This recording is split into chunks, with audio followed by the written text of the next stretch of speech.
to the SEC on CBS. If you're Les Miles on a rainy day, you get a little help on Tiger Walk. The faithful are here in large numbers and loud numbers. You imagine he practiced that all morning? We welcome you to the Home Depot SEC on CBS. The Aggies against the Tigers. Championship dreams have disappeared for both, but there is much to play for in a nasty condition this afternoon. Temperature is in 56 degrees. We expect light rain to fall throughout the afternoon.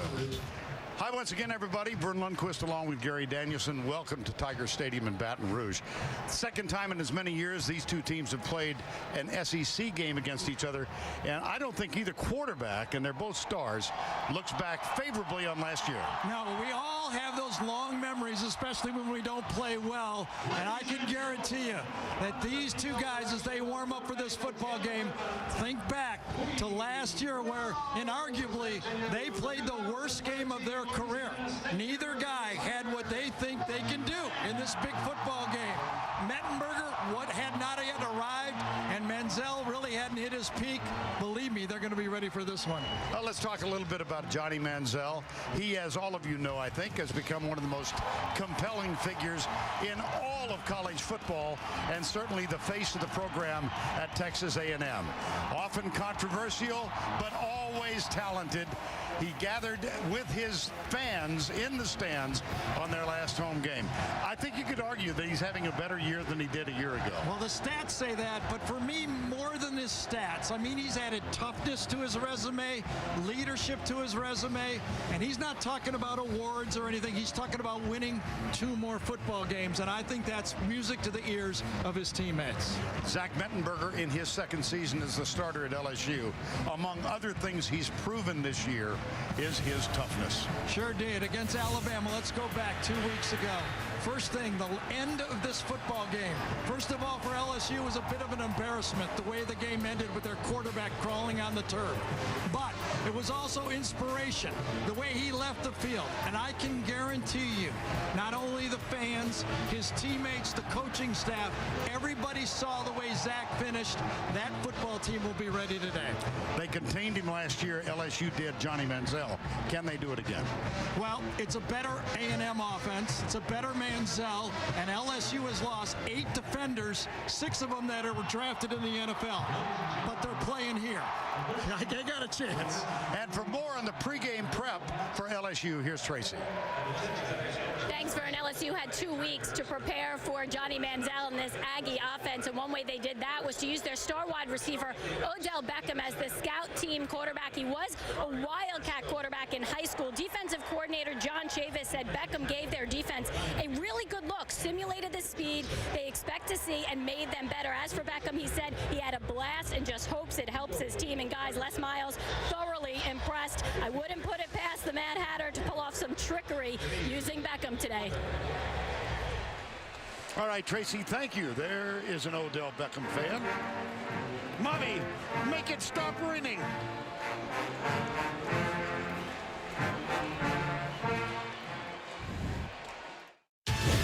The Home Depot SEC on CBS is sponsored by Aflac. The Hobbit, The Desolation of Smog. Liberty Mutual Insurance. And by AT&T.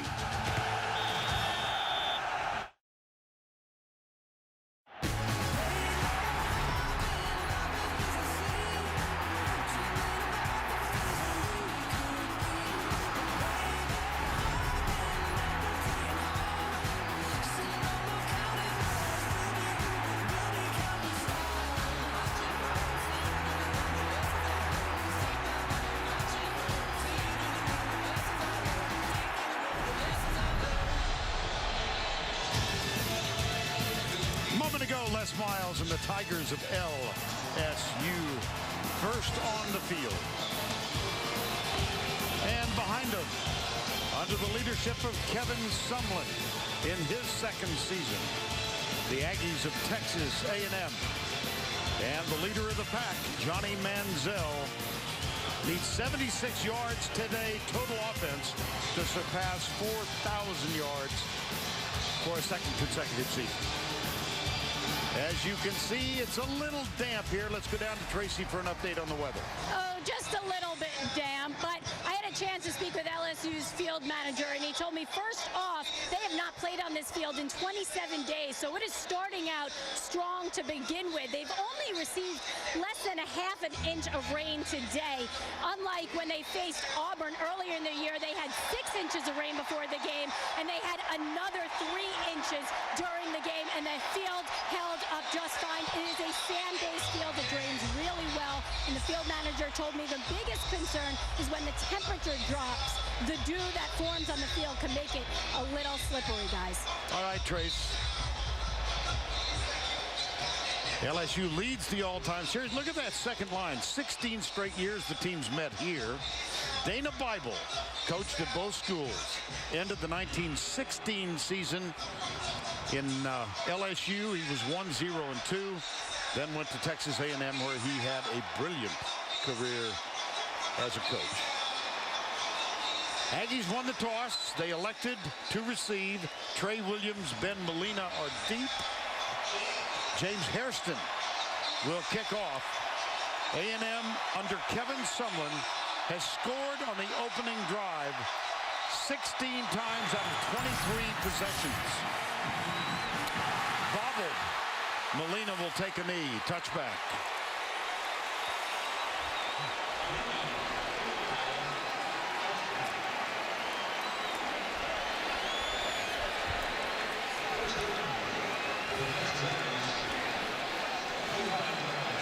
And it's time for the Chick-fil-A starting lineups.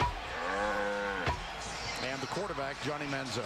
I watched every play of that game last year. He made a lot of good plays, but he was chased all over the field by the athletic defenders from LSU.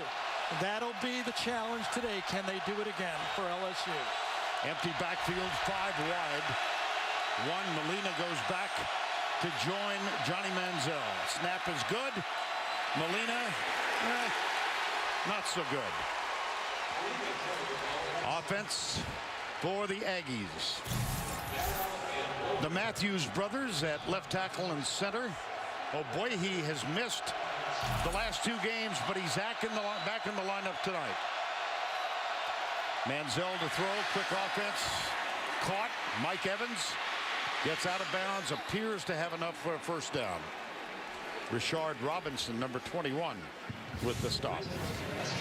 Yeah, this is a matchup that can bust any defense the way he physically plays.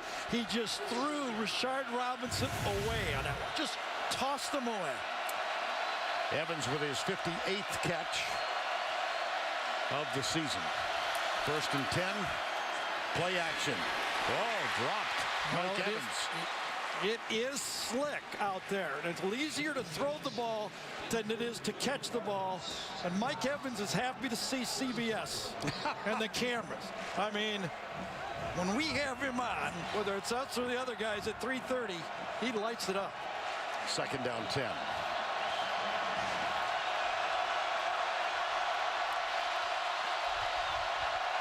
LSU 4 down. They bring 5. Manziel escapes the first contact, heaves it deep. Incomplete. Mike Evans goes for it. Is there a flag? There is not. Boy, Mike Evans is really upset. He said, I'm 6'5". I could have leaned out there and caught that ball. He's matched up against Rashard Robinson, a true freshman.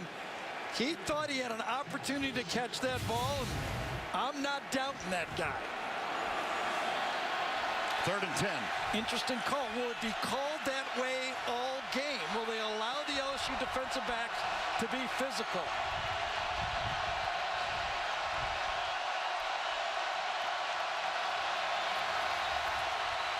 Good protection. Caught. That's Darrell Walker, number 11. DJ Welter is there. So is Jalen Mills, but it's a gain of 14. Well, there's two true freshman defensive backs on the field, and he matched up against both of them. One throw one way and one throw back the other way. Well, Molina broke through, but they're bringing it back. On the offense, not all 11 players are set prior to the snap. Sometimes you 5-yard penalty, first down. You go too quick. Well, and besides, I was still talking. That's not. They're getting used to slow down here. First down, 15.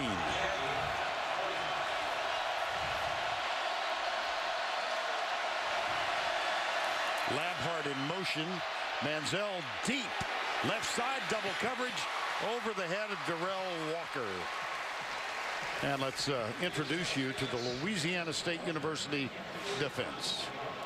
Gary mentioned at the top of the program they lost 6 players to the NFL draft. Rasco, Johnson, Ferguson, and Corey Thompson gets the start at safety. Corey Thompson's dad played for Texas A&M in the 80s and actually played a game here. He caught 2 passes for 17 yards. His mom is a track star at Texas Southern.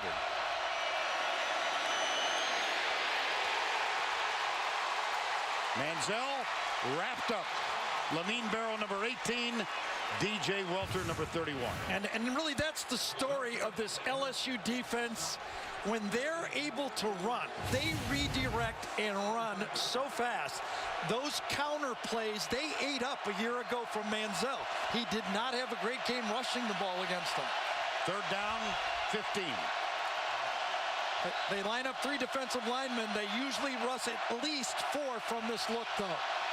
At the top of the screen is Evans, guarded by Rashard Robinson, number 21. Manziel down at the 46. It'll be 4th down.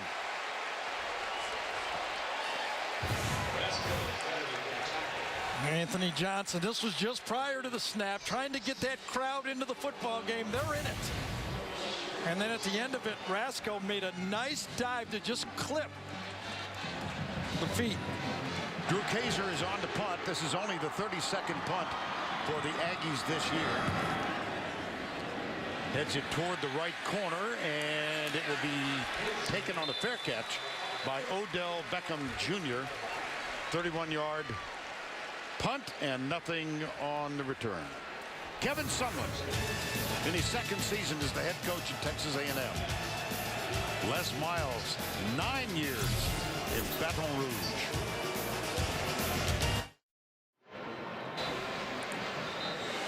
And we welcome you back to Baton Rouge and the Chick-fil-A starting lineups. The quarterback, Gary, Zach Mettenberger. Well, he's got it all. I mean, the toughness that we talked about at the end when they opened, an arm to die for, basically. And now an offense of system that fits what he likes to do. Collins, Alexander, Porter, Turner, Hawkins. Jeremy Hill might come down to his ability to run the football, opening up the play action. Hill had a big run in last year's game. Sophomore, number 33. Connor Neighbors is the fullback, leads the way around the left side, and Hill picks up 3 yards. Defensively now for the Aggies, Stansbury Golden, Robinson Obioha.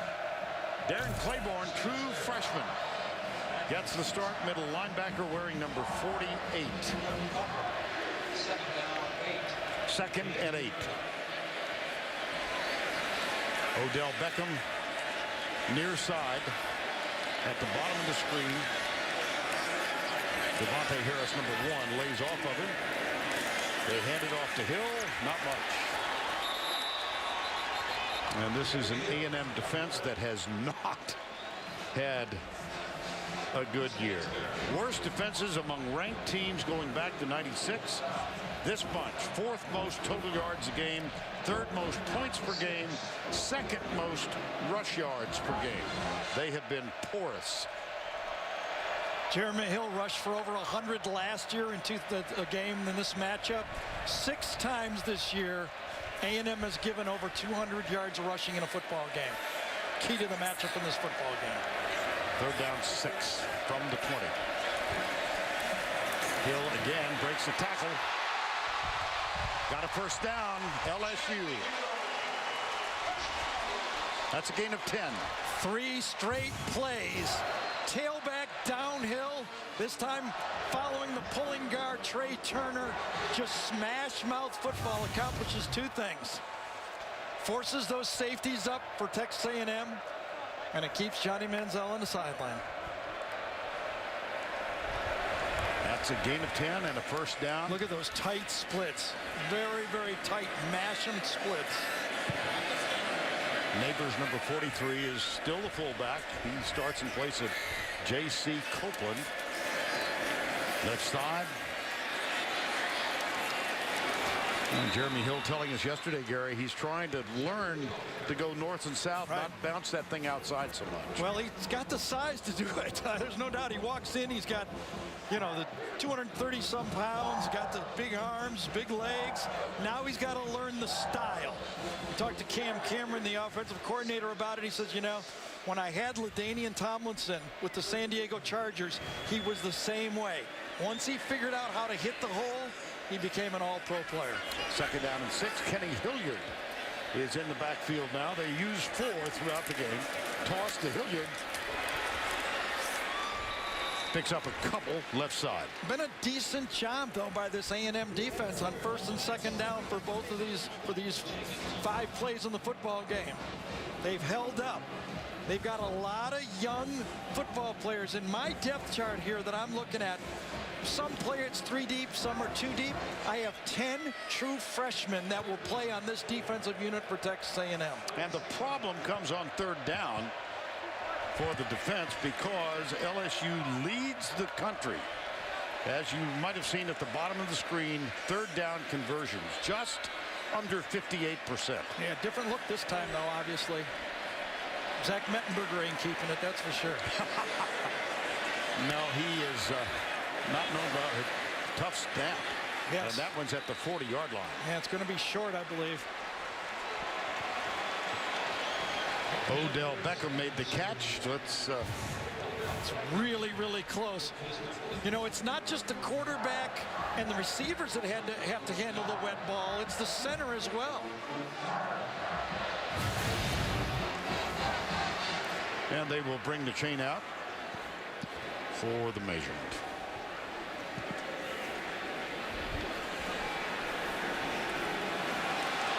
Smidgen.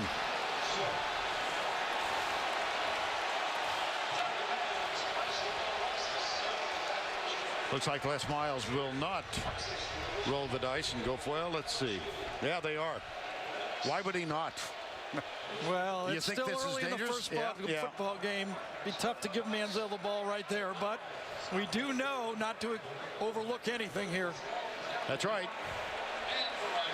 Expect. Anthony Jennings is in the game. Yes. He could be the sneak quarterback. Backup quarterback. Connor Neighbors urging the crowd to be quiet. Alfred Blue is the running back. Look at this. Oh, if that's the spot for the head linesman, I don't know. I can't believe that would be. He got to the line clearly. I thought so, yes. I mean, did he not see him? He's actually laying over the top of the line.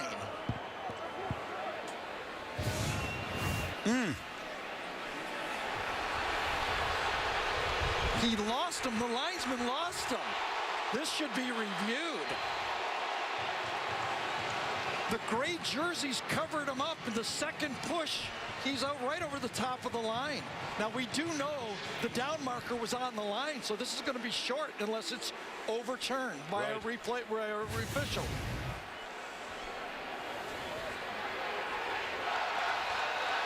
It's hard to believe that the linesman did not see him. I saw him. Sneak. Exactly, Gary. The head linesman came running in. Oh, yeah. And made that spot with the left foot. This will be reviewed. We're not going to get a good look on this one. Not from that angle. Nope. Let's see what we've got here. Oh, I mean, I mean, it just See was clearly he got it over the line there.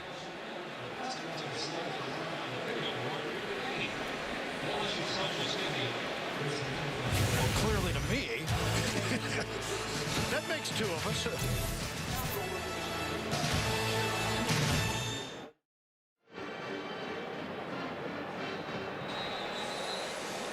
And let's take one more look at that fourth down plunge by Anthony Jennings, number 10.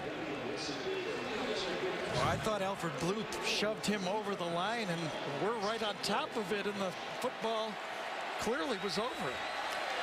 I don't be honest, I don't see the football, though. That's the problem. Yeah. And Les Miles, that was during the timeout. And here's Tom Ritter. Let's see what he's got to. That took a long time for Ritter to come over here. Well, he's going to ask Les if he wants to challenge it. And I think it's worth a timeout to at least make sure. LSU has called a timeout. I don't know. I mean, they only had to make 4 inches on the play. I thought he went clearly forward on the play. Usually, I got to admit, usually it's an automatic first down unless you get stopped backwards. Right. And the spot came from the far side official. Right.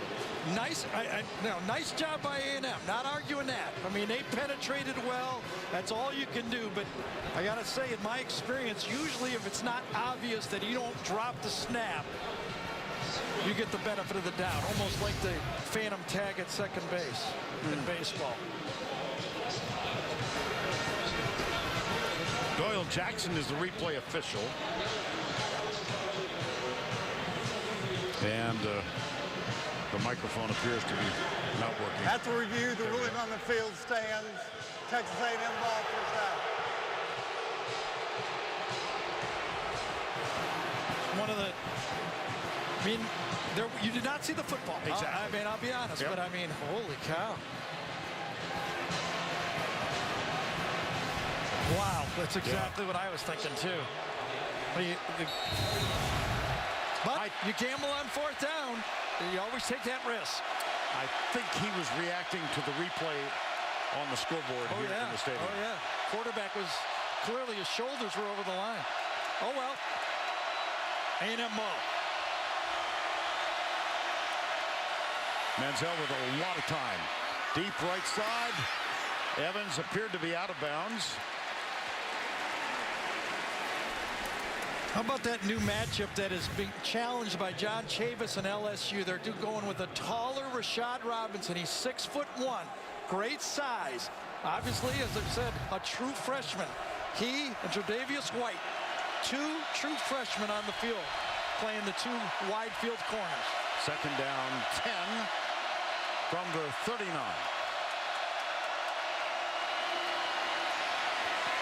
Four-man rush. Manziel. Head down. DJ Welter, number 31. John Chavis was sharing his opinion yesterday with us that Mike Evans is a physical wide receiver. Well, he is. He uses his hands. He establishes himself early in the football game that he is going to be physical on every throw, and he challenges the officials to call offensive pass interference. From the 35, 3rd and 6. 2 wide, 2 left. Wide left and wide right.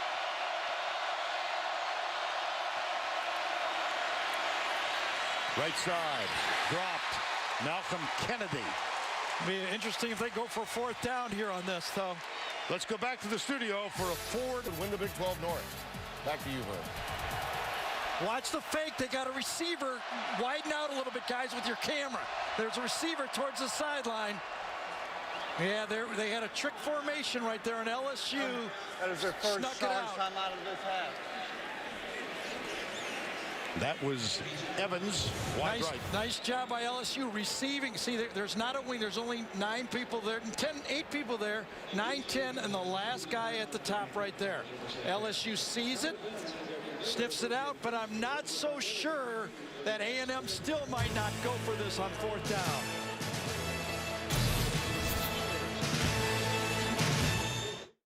Well, Vern, of course they're going to go for it. I mean, if you put it into the end zone, you only gain 15 yards. They tried to steal it with a fake, and now they're going to try to go for it.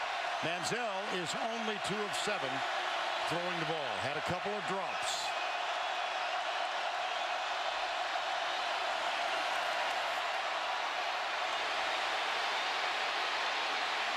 Oi. Great coverage. Pass rush. Yep. Yeah, pass rush that went past Manziel, but one of the coaching points and themes all week was if you go past the quarterback, peel back. You're going to get another shot at him. And they did on that one. Man-to-man coverage. Everybody, grab a man, do your job. And everybody did their job. No place to throw. He looked for Evans. Evans was actually double covered because of the freeing up linebacker in the middle. And then the pass rush peels back and clamps down and makes the stop. How about that? 2 fourth-down plays already. Yeah. It was Daniil Hunter, number 94, who got him from behind. Now first down 10. In a scoreless game, Jarvis Landry joins Odell Beckham Jr. Mettenberger settles for the short one, and Jeremy Hill drops the football.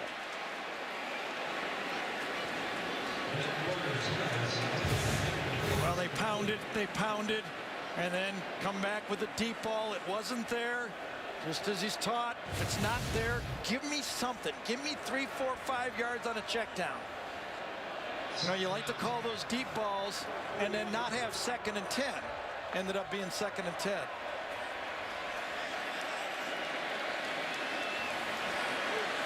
Jeremy Hill, Connor Neighbors, the fullback, to the right side this time. Mettenberger with the change. Landry and Beckham. He has to call timeout. That is the second LSU timeout of the first half. Scoreless midway through the first on a rainy Saturday afternoon.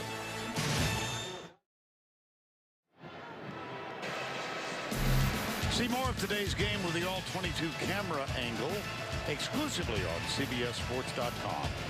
Watch all of the action live now at CBSSports.com/SEC. Well, Vern, we got 2 high-powered offenses. Okay. Yeah. How far are we? Got half of a first quarter. Right. We've got as many timeouts called as first downs. There's 3 total. We got 3 timeouts already. I get your perks. We expected a shootout. Yes. High formation. Hills.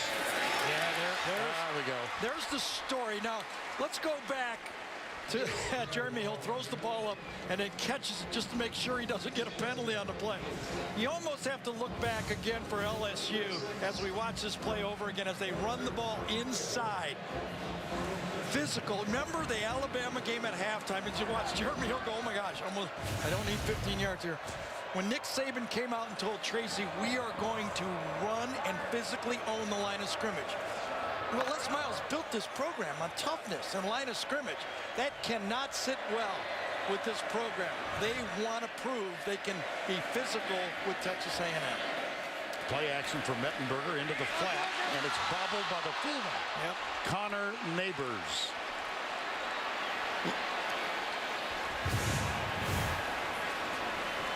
You know, that's one of those throws as a quarterback that even though it's catchable, you somewhat blame yourself. Fullbacks are not known as great receivers. You got to put that ball on the body that time and make it an easy catch. And that will bring on the Australian punter. That seems to be what we say each year for LSU. Brad Wing, succeeded by Jamie Keene. This will be his 29th punt of the year. The turn is on all the way. Devontae Harris. Oh, they bumped it. And there's the flag. James Wright, number 82. And now Les is going to amble down and have a discussion with the officials. Clearly a fair catch signal. Kick catch interference. Number 82, the kicking team. That's 15 yards. First down. I wonder, Les was trying to sell that his defender was pushed into the fair catch.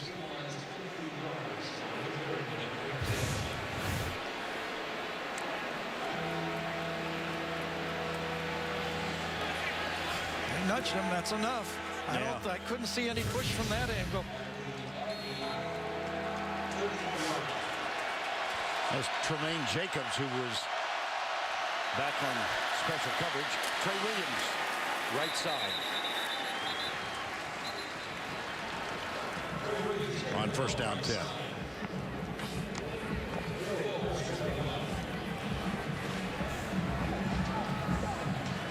Second down 8. Trey Williams was basically a kickoff returner last year. He's become a much bigger part of the offense for A&M this season. Slow start for both teams. And here's second down 8 for the Aggies. Manziel. Batted backwards.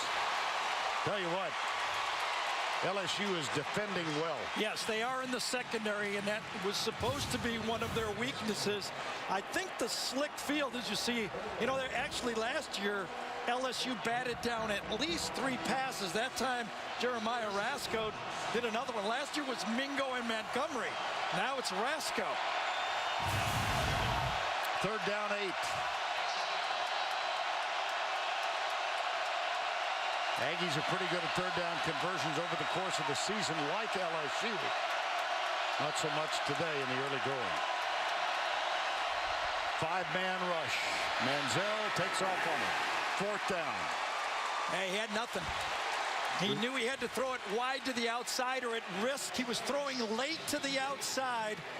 Kevin Sumlin knows that would have been a risky throw. He threw late to the outside, so he said, I'm going to give it plenty of room. And he actually just overborrowed.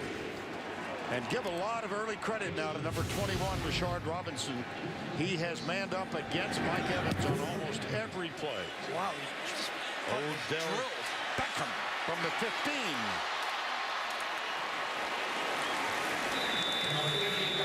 Well, I can tell you right now, I promise you, Zach Mettenberger is going, turn me loose. Yeah. Okay, we've tried this.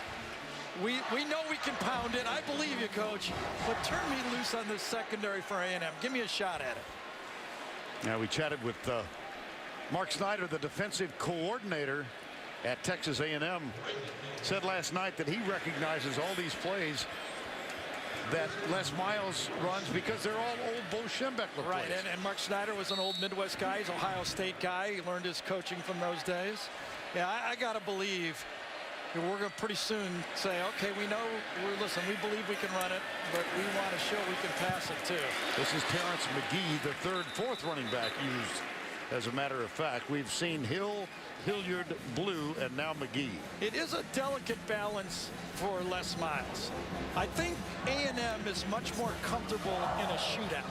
I think, A&M, LSU says, we would like to get through this first quarter, shut them out, establish our physical offense, and go from there.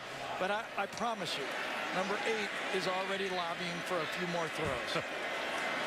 Neighbors the fullback. McGee is the I-back.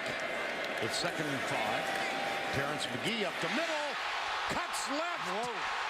He's on the loose. He's got Landry to help him block. Landry doesn't see the guy coming from behind, and the tackle is made.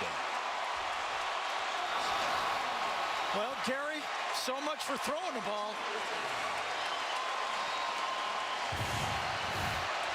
Again, tight splits, run the ball straight, overran that time by the A&M defense, and then Landry, Vern, I think he doesn't know who to block. Who should I take, the guy from behind or in front? He chooses, I think either one of them would have ended up making the tackle, so it probably didn't make any difference. The tackle ultimately made by DeShazer Everett, 65 yards. Here's McGee, dropped just short of the goal line.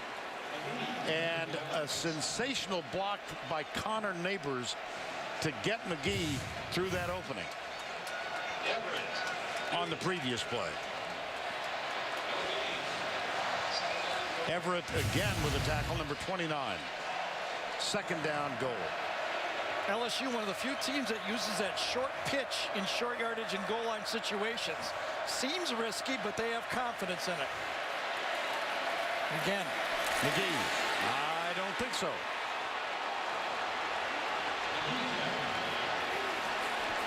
And remember the Copeland fumble early in that game against Alabama when they thought they had a touchdown. Now, that was 2 weeks ago on the opening drive. This is McGee into Shazer Everett. Great penetration again. The outside defensive backs are just playing all out. They're just not respecting a play-action pass. It's 11-man stop-the-run defense. McGee again. Touchdown. LSU.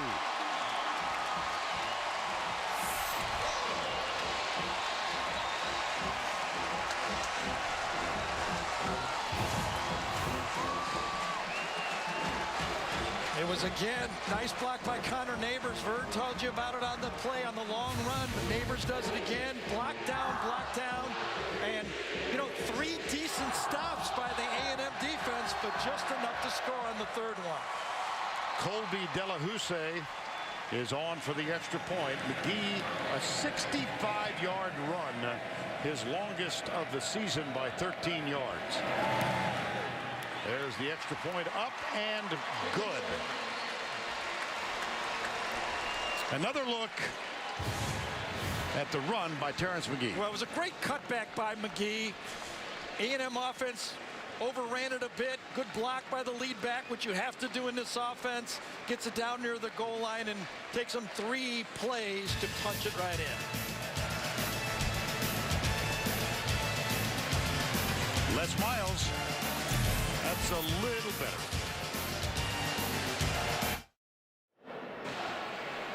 McGee's 65-yard run gives LSU a setup for a touchdown. They're up 7-0. And now it's time to take a look at our Home Depot tools for success. Well, it's in ISO blocking. It's not just the fullback. Watch the center right here, Elliott Porter, as the freshman overruns the play. The center will actually block the linebacker amazingly past the play. Watch this leverage. He runs Claiborne past the play, and then only one guy can stop it. Number 31, Howard Matthews. That's where you're depending on that sure tackle from the secondary. He doesn't come up with it. A play that should gain 8 yards ends up putting it all the way down for a potential score. There's Porter, the starting center. Ben Molina, Trey Williams are deep. 5 plays, 71 yards, took only 227. And it's a 7-0 game on what is now evolving into a cloudy afternoon. Heavy rain about an hour before the game started has subsided. We can see the skyline of downtown Baton Rouge now. That was not the case earlier. Here is the kick, and he will bring it out. Williams. He's gifted. He can take it to the house at any play, but he's brave as well. They've lost a partner and a friend. Now it's payback time. Don't miss a new episode of the hit drama Person of Interest, Tuesday at 10, 9 Central only, CBS. Vern Manzella started out this game 2 for 9. They tried a quarterback draw. They tried a quarterback counter. I think they just need to keep chucking. They got nothing else. I mean, forget the weather. He was out here early in the day practicing throwing in the rain. I think you just got to do what you do and keep doing it. Again, Rashard Robinson on Evans, top of the screen. Manziel goes that direction. Incomplete. It was intended for Malcolm Kennedy, number 84. 2 for 10. Well, one of the things that John Chavis likes to say to his defense is, yes, I have to help you with good calls. That's my job. But you have to own your job. And that's what they're doing so far in this game. The rushers are rushing, and the DBs are playing man-to-man coverage. Second down 10, 3-man rush this time. And a quarterback draw, designed call. Yeah, they're going to get holding, though. It's coming back.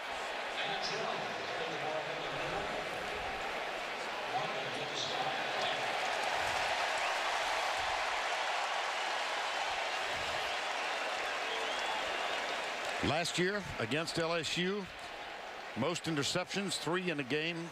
It was the only game that he's played for the Aggies with no touchdowns, running or throwing. The only one.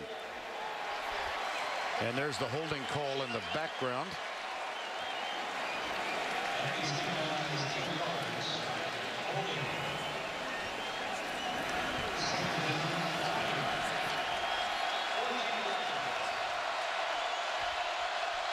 Second down, 20.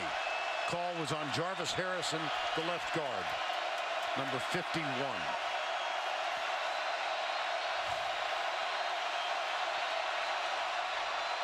Read option, right side. Manziel cut down by Lawson.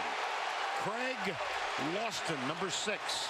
One of the few seniors on the field for LSU's defense. Craig Lawson almost signed at Texas A&M coming out of high school, and he stayed for his senior year.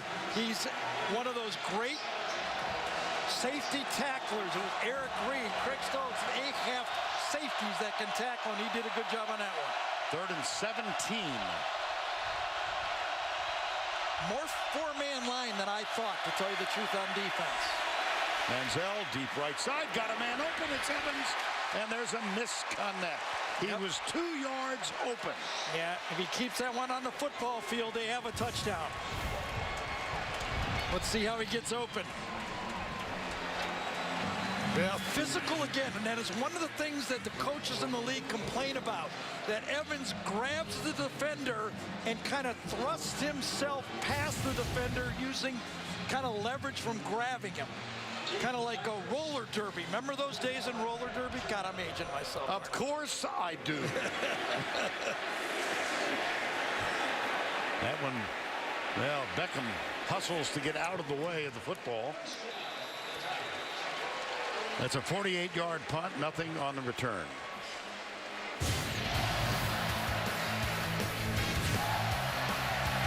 This is Evans earlier. See him shove off. Oh, look at that. Little jab from Rashard Robinson. Yep. And they have to play physical against a physical player, or he'll own you.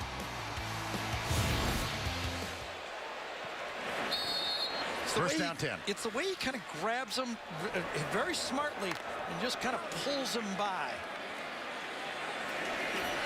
1:28 to go.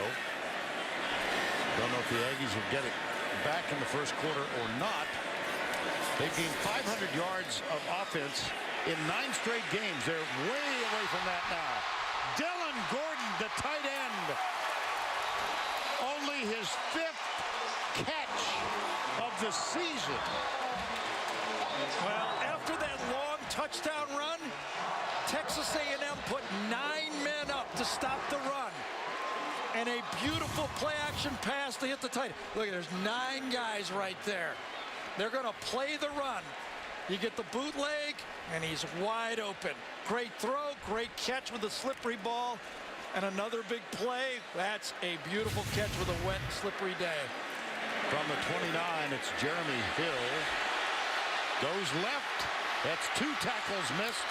Finally, the 3rd man there makes the stop. Isaiah Golden and Floyd Raven. Well, this is starting to remind me of the game plan that LSU used against Florida. They just said, we are not going to have a team that bragged about being tougher than us all offseason. We're going to show it. And then Alabama said we were going to win the line of scrimmage. And now they come into this game, and no doubt in my mind, Les Miles went up to his football team and said, nobody is tougher than us. Final 15 seconds, first quarter, and timeout called by LSU. How about that? Another busted formation, and I'll tell you, Jarvis Landry was upset with the signals coming in. He had the wrong play. LSU, no timeouts left.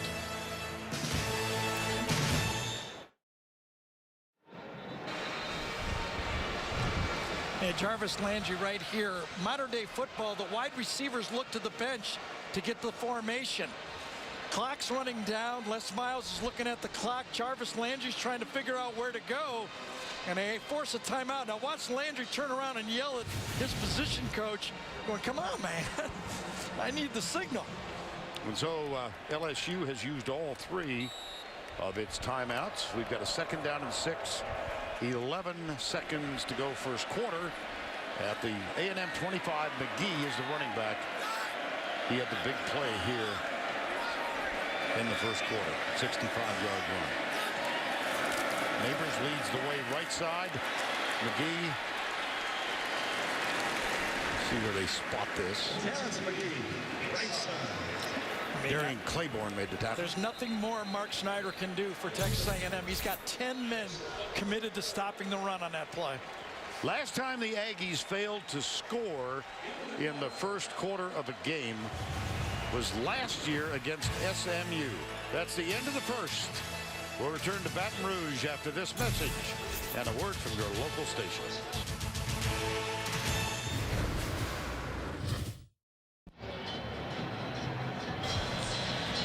We welcome you back to Tiger Stadium, Baton Rouge. A low-scoring game. I mean, really low. 7-0. Are you as surprised as I am? Well, a little bit. Yeah, I mean, I think the game plan has kind of evolved the way LSU wants it right now. Obviously, Manziel off to a slow start, but LSU has run the ball even maybe better than they thought. I mean, they've hit big plays. They have not given up on it, and it's also opened up the play-action pass game that they were hoping to do. So far, everything has gone LSU's way. Their defense is making plays. They're rushing Manziel. The defensive backs are making plays, and he's missing when he has opportunities. Third down 1. Opening play, second quarter. Connor Neighbors signals to McGee, who is behind him, and they break into the secondary. A first down for the Tigers.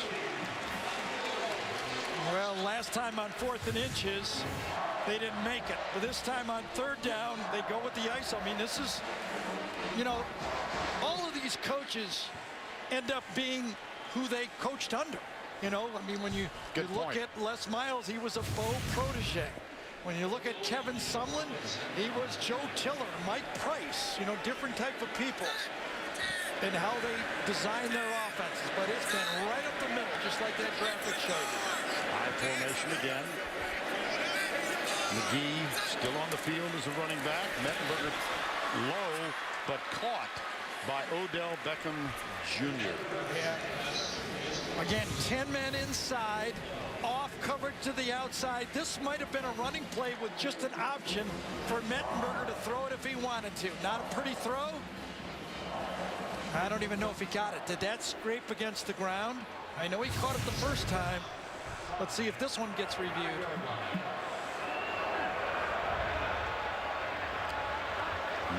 Not so far.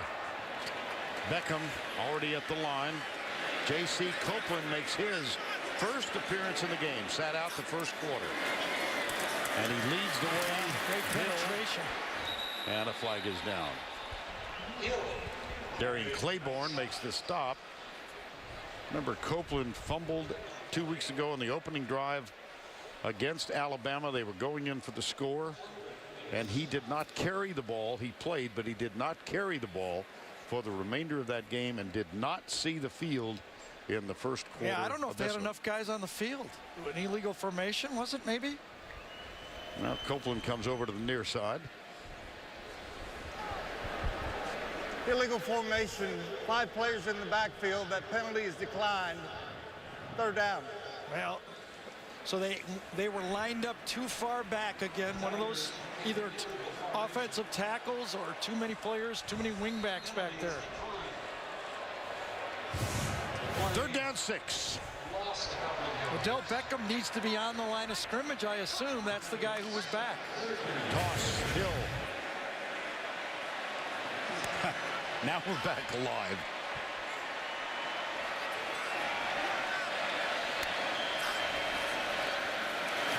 Mettenberger. Touchdown. Landry. Jarvis Landry.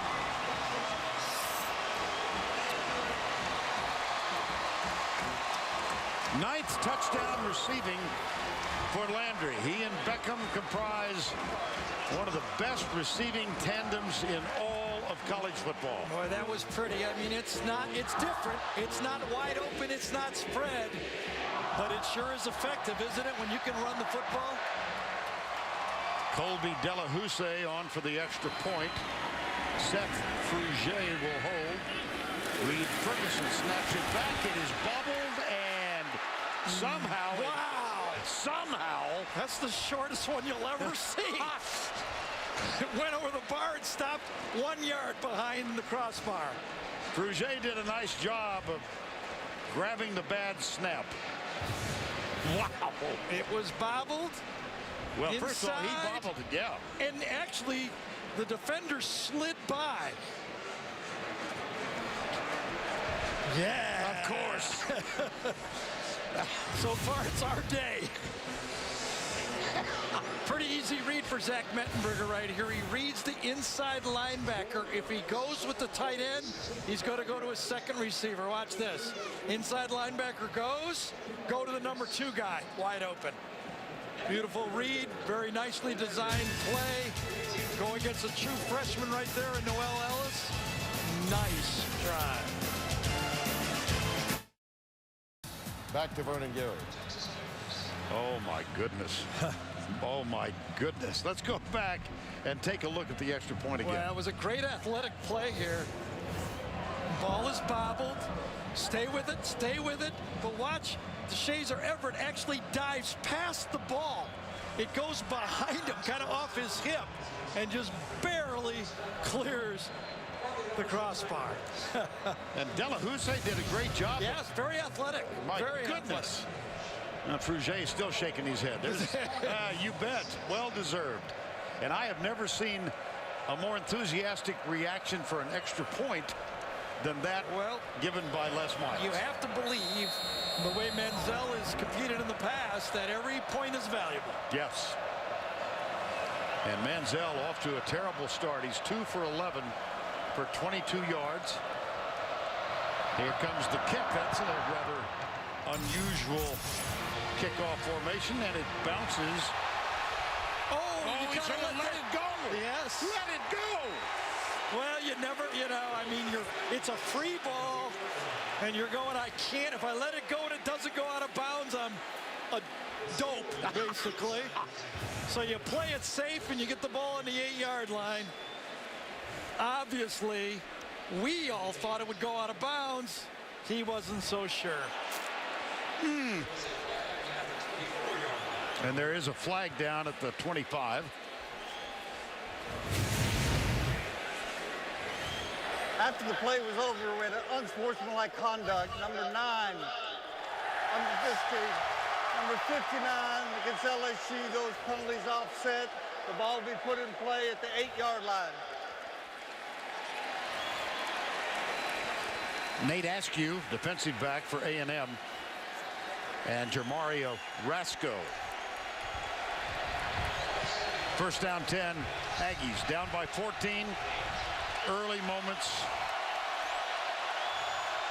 of the second quarter. The only thing that you got to say about Manziel now is he's got the wind to his back. Yeah.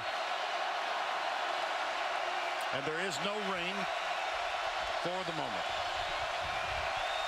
Jalen Mills has now drawn the assignment on Evans. Manziel looks left side. He's got a man wide open. It's Darrell Walker. That's his 3rd completion in the game. Tre'Davious White, number 16. And with that one pass completion, Manziel surpasses the number of yards, 4 of which he had accounted. That was a 24-yard gain from the 31.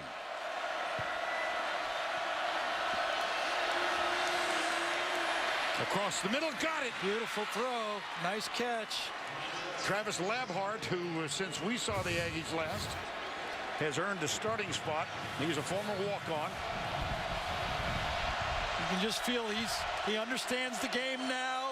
Wind's at his back. Starting to fire the football. Good, no good, flag down. Well, now everybody's going to wonder is who threw who out of bounds here? Will it be on Mike Evans? Will it be on Rashard Robinson? Physical game to the outside. Oh, it's going to, at the end it was on Evans. At the beginning it was on Rashard Robinson. Pass interference, number 21 defense. It's a 15-yard penalty and automatic first down. That's Robinson. I think you're just going to have to live with some of those if you're LSU. I mean, There's no way backing away. Evans is going to play like that the whole game.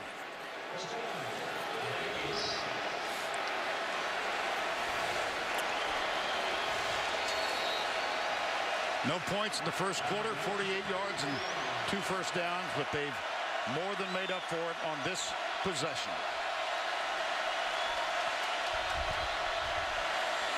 Manziel. Good block. Missed tackle. That's why he's so excited. Yeah, they had him in the pocket, Ted. He's one of those special players. When you think you got him in the pocket, you really don't. Rasco thought he had him, and he didn't have him. That was Cameron Clear, number 85, the tight end, who had the block that allowed Manziel to pick up 6 or 7 more Imagine yards. how frustrating that is to beat your guy up front. You got a good SEC tackle blocking you. Then you're coming in free, and Manziel makes you look silly.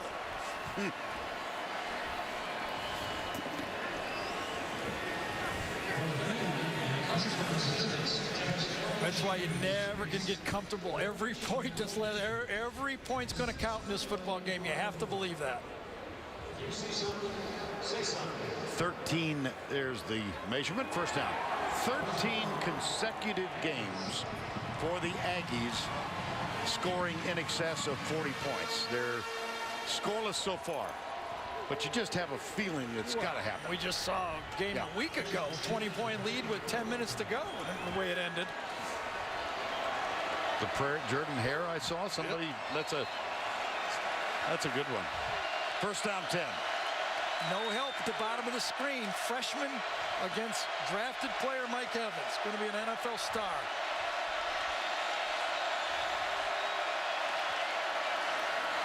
Handoff Molina. Not much there. Inside the 30, however. Daniil Hunter and Craig Lawson at the tackle. Manziel 4 for 13 now. Started off. Yeah, it doesn't matter anymore now. He's in his groove. It's like Mickey Mantle struck out twice the first 2 times. Who cares? Very well stated. Manziel. Oh, Ego Ferguson got there a little late. That was Anthony Johnson, number 90, with the tackle.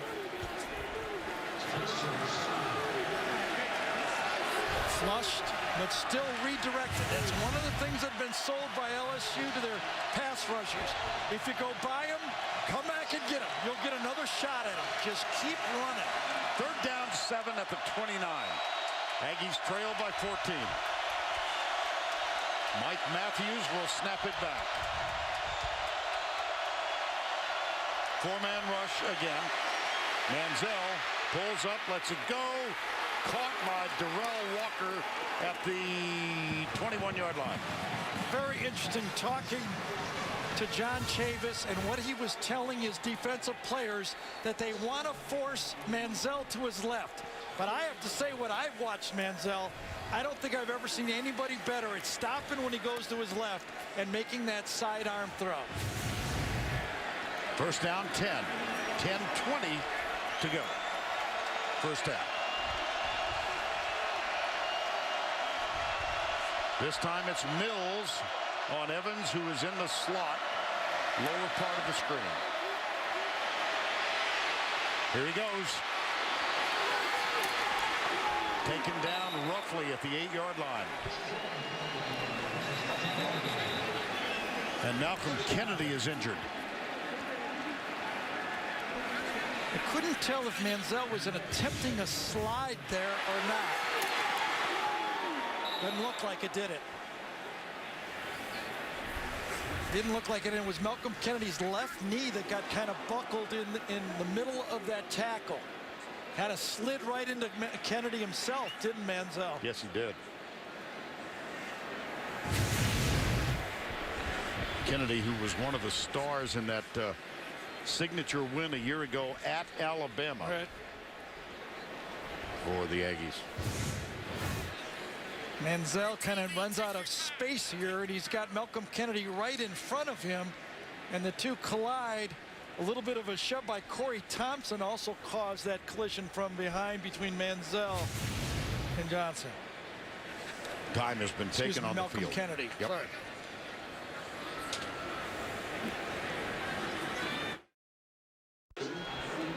Malcolm Kennedy, the fine wide receiver for the Aggies, on the bench getting some medical attention. He was able to walk off by himself. And he plays an important spot as you look at the red zone stats here. He's the Verizon red zone stats. A&M 73% touchdowns. He plays that Ryan Swope spot, to the wide side of the field, that is an important part of this A&M passing attack. Manziel 43 yards on the ground. He'll give it off this time, and Molina plunges up the middle and down at the 2. Craig Lawston, number 6, made the tackle.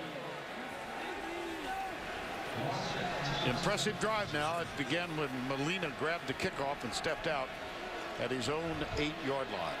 Yeah, Manziel's 3 for 3 on this drive. He's actually had 2 big scrambles, 15-yard penalty. About everything has gone for A&M's way once that first pass was completed.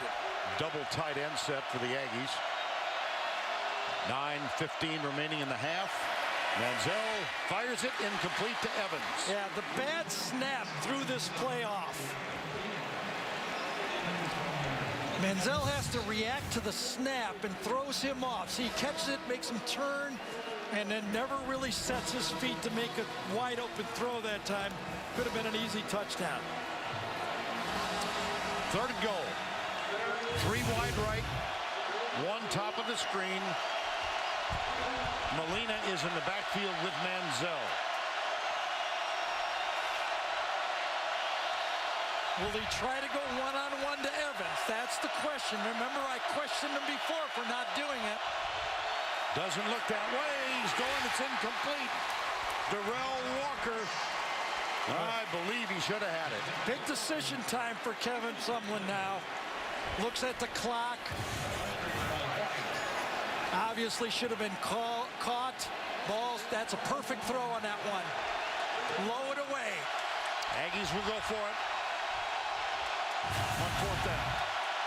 You cannot vacate the box because you'll get a quarterback draw. LSU will keep linebackers in the middle so he does not run the quarterback draw.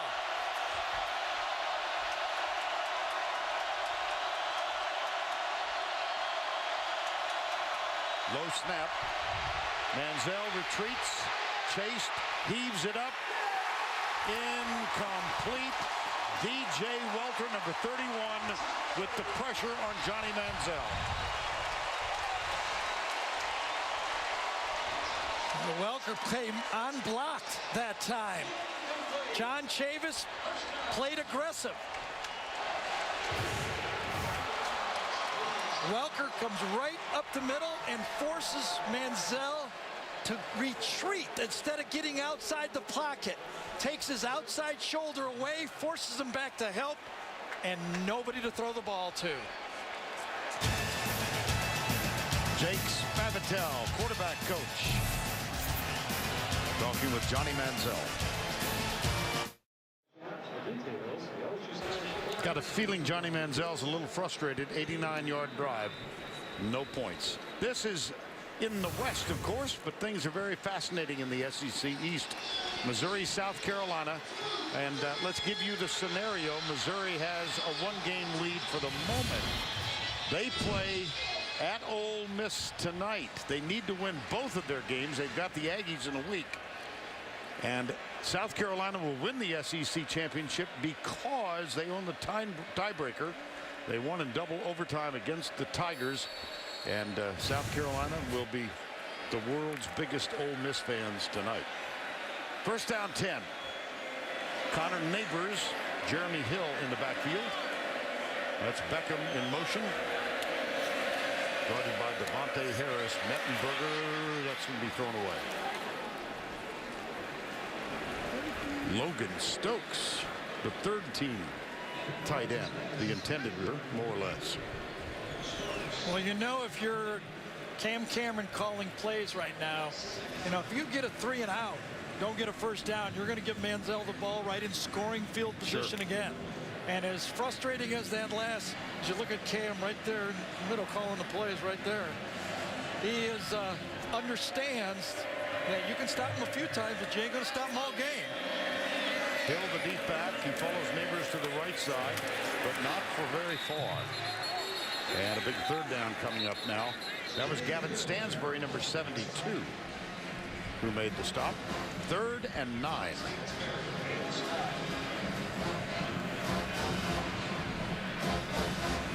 Third down 9, 8:30 to go, and the Tigers lead by 14.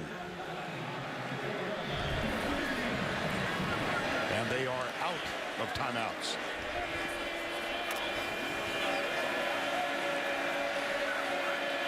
Third down 9, break the huddle, hustle, keep it on the ground.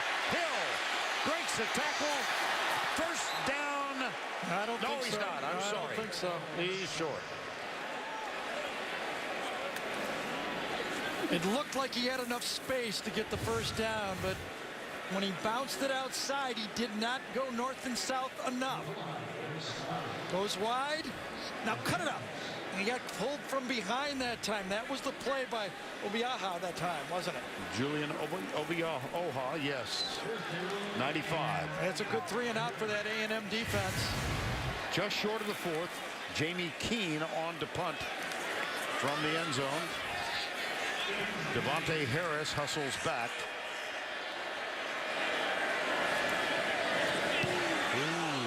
I think he might have either shanked it or got a piece of it. Going to get the ball at about the 23-yard line. Wow. That was Sam Miller, the 12th man, special teams, walk on, wearing number 12, normally number 44. Well, he blocked. If he did get a piece of this one, he had a block for a safety against Mississippi State. I think he just shanked it, to tell you the truth. I don't know if it was blocked or not, but ended up going out on the 26-yard line. 13-yard punt. Sam Miller, walk-on special teams player. Time called.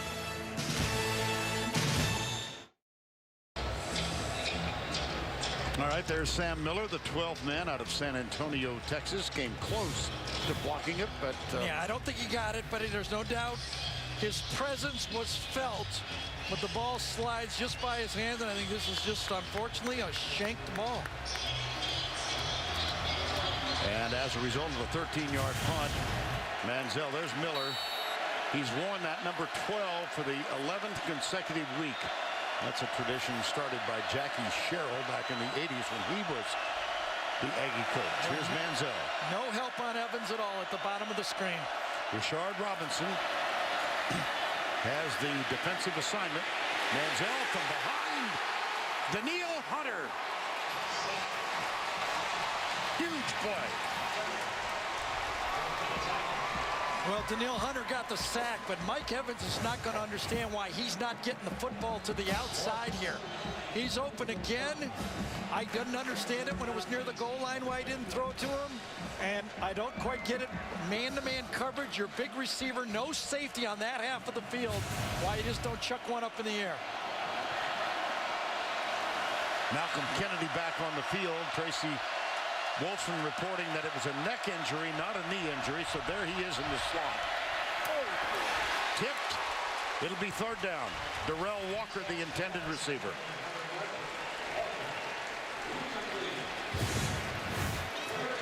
Ball was a little overthrown, had to throw it inside that time. And just wide. I'm sorry, Johnny Manziel, 5 of 18. 6.5 to go, first half.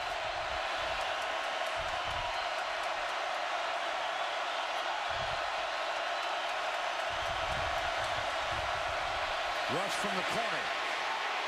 Manziel heaves it. Darrell Walker makes the reception. It's going to be fourth and about 4 or 5, 6 yards here, but again going to his left. Dwayne Thomas is chasing him. Watch him stop and throw that ball going to his left. Either way he scrambles, he's a weapon.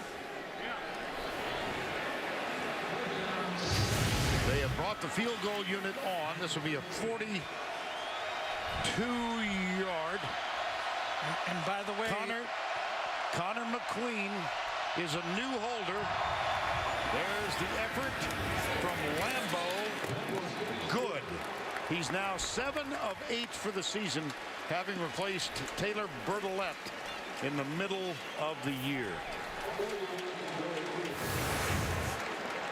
6 minutes to go, first half. Aggies on the board.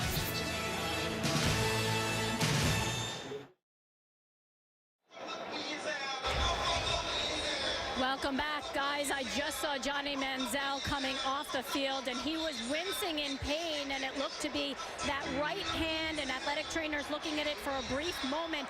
But guys, in the first drive of the game, he actually seemed to have hurt it. He came off, he was moving around his shoulder. I don't know if it was nerve from the shoulder injury that he had, the cold, or he really did hurt it in that first drive, but it seems to have been bothering him this whole half so far, and it seemed to just be more aggravated during that drive there.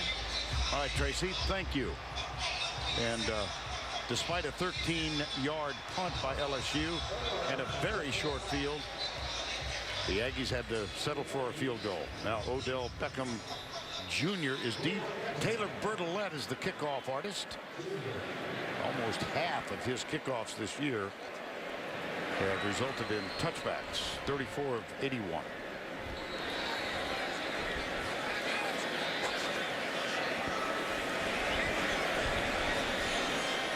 See if he can reach the Aggie band tuba section. Well, He's got the wind behind him. Yeah, they're poised for it. They're ready. Beckham Jr., an exciting return specialist. Vern, usually at this time of the game, since LSU is getting the ball to start the second half, I always point out that it's a big series for the defense to get a stop here. But for A&M, if you're offense and you're Mettenberger, you get a score here, you get the ball score again, you might put Manziel out of reach. So I think it's a huge series for the LSU offense here. Short kickoff. Beckham coming left and tackled at the 25. A flag is down.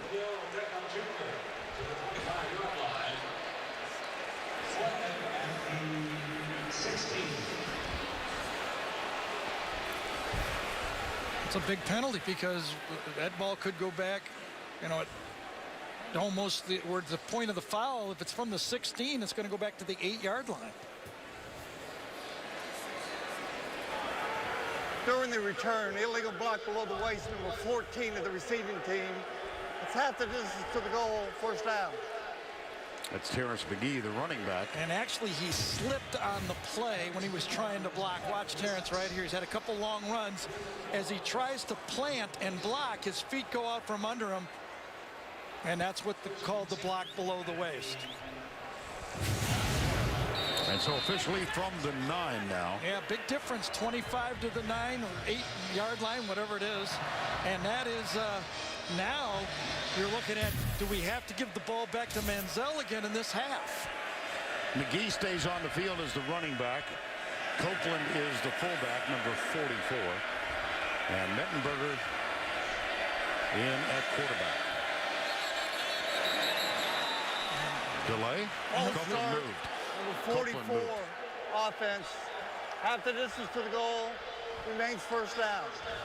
J.C. Copeland that time just moved or flinched before the snap. And that time, Texas A&M put 10 men in the box. They were begging Mettenberger to throw. Watch 44, fullback. Yeah, flinched just enough that he's going to get called. First down, 14. Play action, Mettenberger. He is not a scrambler. Yeah, and play action was being kind. It was a busted play that time. Okay. Nobody out for a pass, goes the wrong way, or the fullback goes the wrong way or something. But this has been a disastrous, with 6 minutes to go to finish off the half. They get a penalty on the kickoff. They get a flinch penalty, and now they got 2nd and long. Understand, they give the ball back to Manziel. You remember at the end of the half a year ago, it was a late touchdown by LSU that changed the complexion of that game. Mettenberger goes deep right side. Got a man out there. It's Beckham, and he cannot hold on. I thought that was defended well. He might have come up with that, but Floyd Raven, I think, knocked it away. Beckham holds up the defender. Was it Devontae Harris? Yes, Devontae Harris. Good coverage by Harris. Tracking down the ball. Grabbed his arm, though, on the play and got away with it, didn't he? When you saw it in ISO and you see Beckham get up and go, come on, make the call. Well, a couple of mental errors have cost LSU, and they're now facing a 3rd and 13. He got away with a hold. Blitz threatened, blitz coming, flag thrown. Now then. It's going to be 5 more yards. Well, half the distance again. False start, number 70 offense. Half the distance to the goal, remains 3rd down. Well, the offensive coordinator is Cam Cameron. And he was telling us yesterday he was the head coach at Indiana and a good friend of Coach Bob Knight. And at the end of the game against Alabama, there were a few mental errors. Bob Knight called Coach Cameron and said, we are making dumb mistakes. He's taking a partnership with Cam, hasn't he? Yes. Well, they've made a few here. 3rd and 16. Rush coming. Mettenberger lets it go. Caught by Beckham. And that little turn at the edge has gotten them out of a huge hole. What a throw. I mean, you can't throw a ball any better than this. Protection up front. Beckham to the bottom. Look at that cushion being given down here. He knows where he wants to go. Delivers it right on the money. DeShazer Everett misses the tackle. Gave way too much. The ball is put right on the shoulder pads. Just can't do it any better than that. The biggest throw of the game so far by Zach Mettenberger, or either quarterback for that matter. And a 1st down on a 19-yard gain. It's McGee as the running back. Play action. Mettenberger with all day. And there's stumbling and a flag is thrown. Devontae Harris on Odell Beckham Jr. I mean, it's not an easy job he's got. He's got really one of the best wide receivers in the country, and he's got to cover him on 70 yards all over the field.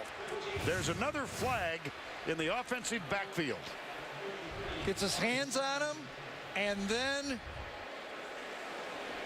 does he get tangled up with his legs? But that time they called it. It appears his right arm. He grabbed him with his right arm. He got away with the first one, but you're right, Vern. There's two flags. 2 fouls on the play. Personal foul, roughing the passer, number 48 defense. Pass interference, number 1 defense. Either of those penalties are 15 yards, an automatic 1st down.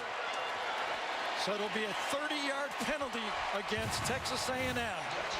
Zach gets hit by Darian Claiborne. Oh, yeah. He launched at him after he let the ball go. So you get 15 yards for pass interference, and then you get 15 yards for roughing the passer. And less than a minute ago, LSU was facing 3rd and 18. It's the biggest throw of the game so far, no doubt about it.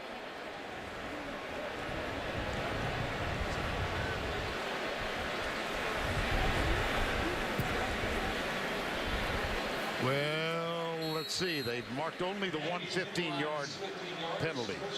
15 yards, not back-to-back. So the 15-yard penalty, I didn't hear Tom Ritter say either of these penalties. I thought he said both. Yeah. 1st down 10. McGee. McGee's been a little more effective than Jeremy Hill, hasn't he, running between the tackles? He had that one big run, but he does seem more committed downhill. Connor Neighbors now doing his job, played a good physical football game, leading the way. Copeland has been kind of the backup. He used to be the main guy. Neighbors number 43, and here is Beckham coming to the near side.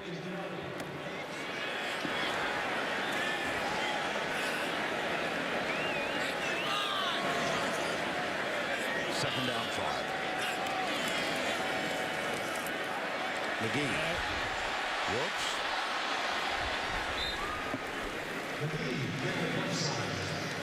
Floyd Raven, number 5, with the tackle. Yeah, that same bounce out, though, has not been working for LSU. The Texas A&M defense has forced it wide and then run it down.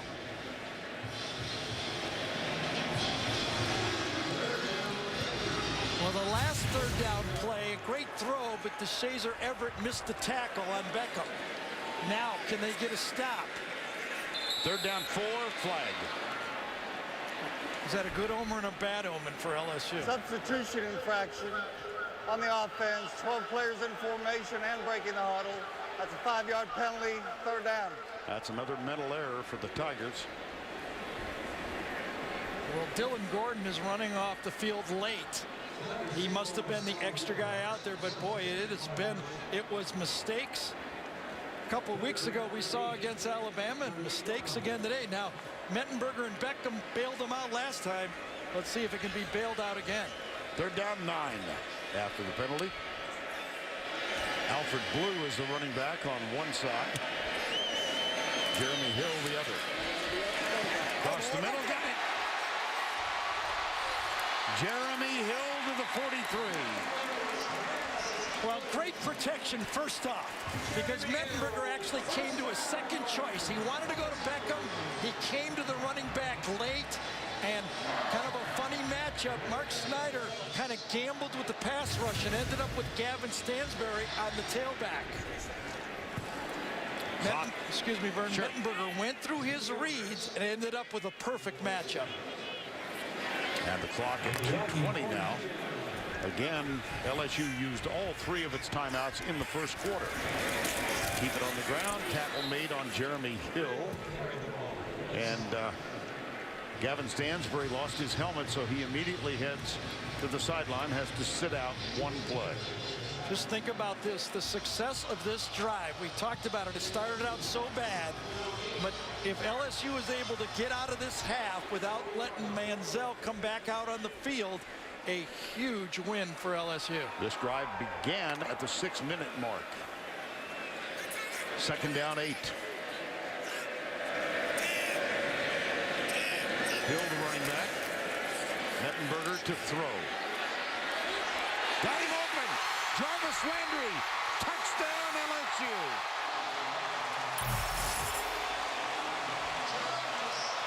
With the catch, he goes across 1,000 yards, joining Beckham.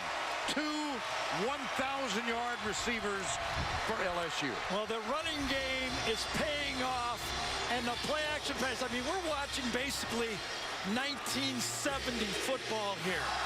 I mean, this is the way it was done by Cam Cameron, Les Miles, Bo Schembechler.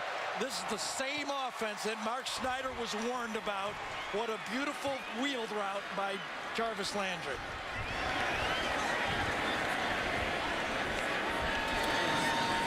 Delahousse with the extra point. This one clean. SEC multiple 1,000-yard receivers. Doring and Hilliard, 96 of Florida. Gaffney and Caldwell for the Gators in 2001. And now Odell Beckham joins by Jarvis Landry. Well, one false step. Stepping in for the run. Watch what happens. Landry in the slot will take the touchdown. One step. That's all it was by Howard Matthews, and he never had a chance. Beautiful throw. Great play action and a wonderful call by Cam Cameron. How about the drive? 6 minutes, and they score the touchdown.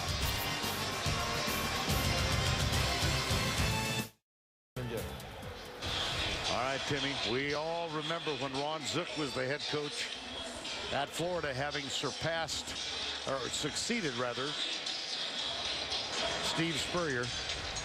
And in his last year, he said there is noise in the system. Whew. Boy. I remember when Will Muschamp was at LSU and he told the story that Nick Saban had scheduled Georgia Southern, okay, the same team, and they ran the wishbone, and Will went up to Nick and said, have you seen this team? Nick watched it for 5 minutes, walked in the athletic director's office and said, we ain't playing these guys. I do remember that. Yes. Well, Will Muschamp, a friend of all of ours, and going through a very tough time in Gainesville right now. He served here under Saban as his defensive coordinator. Ultimately wound up with Mac Brown at Texas. That didn't work out. And now his team losing to Georgia Southern.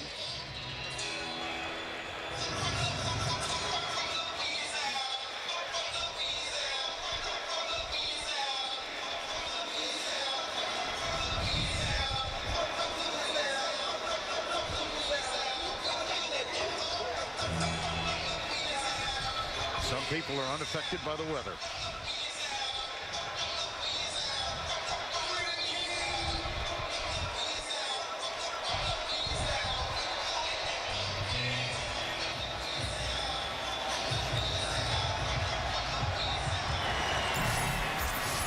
Hairston with the kickoff.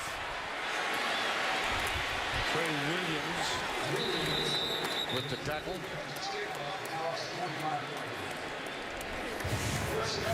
Well, Vern, that last drive again, 3rd and 18, 2 big third down plays, well protected, a missed tackle by DeShazer Everett. That would have been short of the first down, would have forced a punt. The next third down, Mettenberger stays with his reads, comes back, drops it off to Hill on a 3rd and 9, and of course a play action pass ends up with the score. Manziel with 92 seconds to go in the half.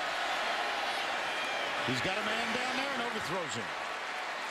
Laquiviante Gonzalez.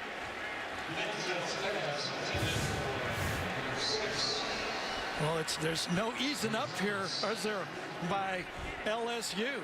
They are continuing to play aggressive defense and man-to-man coverages.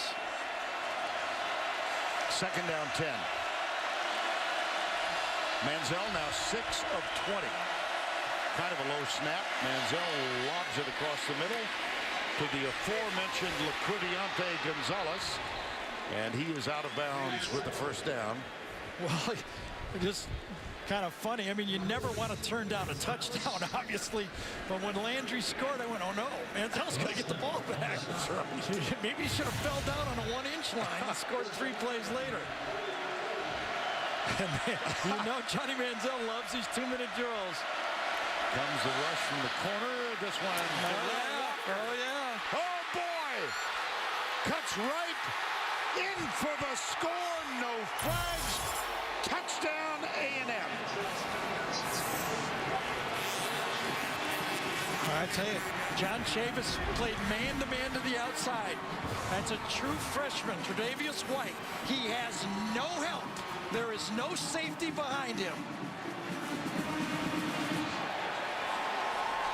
Slips on the play, and he's gone. There's nobody behind to help. Loston comes late, but you're not going to make that tackle. That's why I was kind of laughing about that touchdown. You gave him time. And the extra point is good. College football something, I gotta say. You know, these guys are just good enough and just bad enough that the plays are unbelievable. Well, that drive took all of 29 seconds.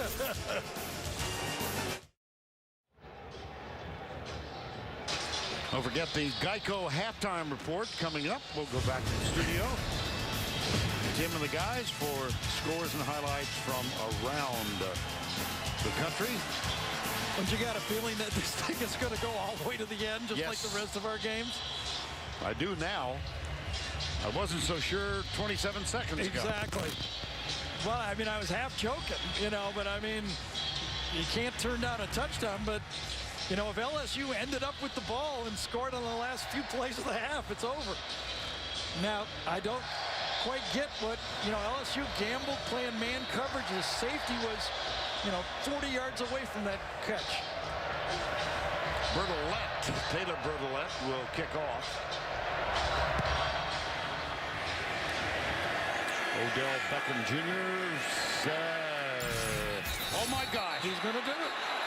Oh, they called him.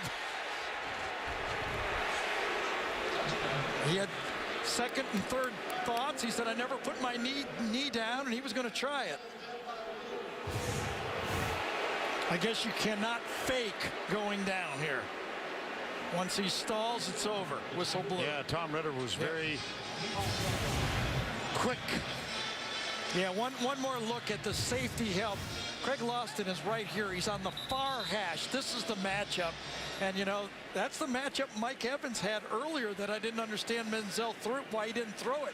He got sacked on first down on a throw just like that he could have made. So the touchback gives Mettenberger and LSU the ball at the 25. As Beckham Jr. in motion. Hill gets the toss into the secondary. And a little jawing going on the near side. Well, that's continues. That's what they're trying to get Jeremy Hill to do right here. The patented play for LSU, the short inside toss. Just take it up strong. Again, LSU out of timeouts. 46 seconds to go. Very interesting that with a senior quarterback that's going to be drafted in the first round, you ain't going to give him a chance to come back.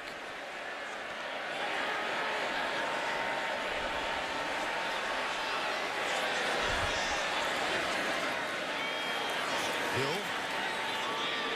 First down, clock will stop. Now will they allow him to throw a few here? The other guy scored in 29 seconds. Late flag, huh? Yep. I think Trey Turner is the guy that's going to get called on the play.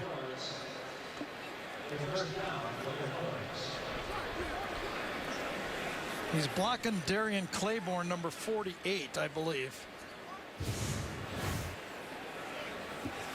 And a little. Oh, yeah, there's enough right there, too. It is. Trey Claiborne, excuse me, Darian Claiborne and Trey Turner. After the play, unsportsmanlike conduct, number 56. Offense, that's a 15-yard penalty. First and 10.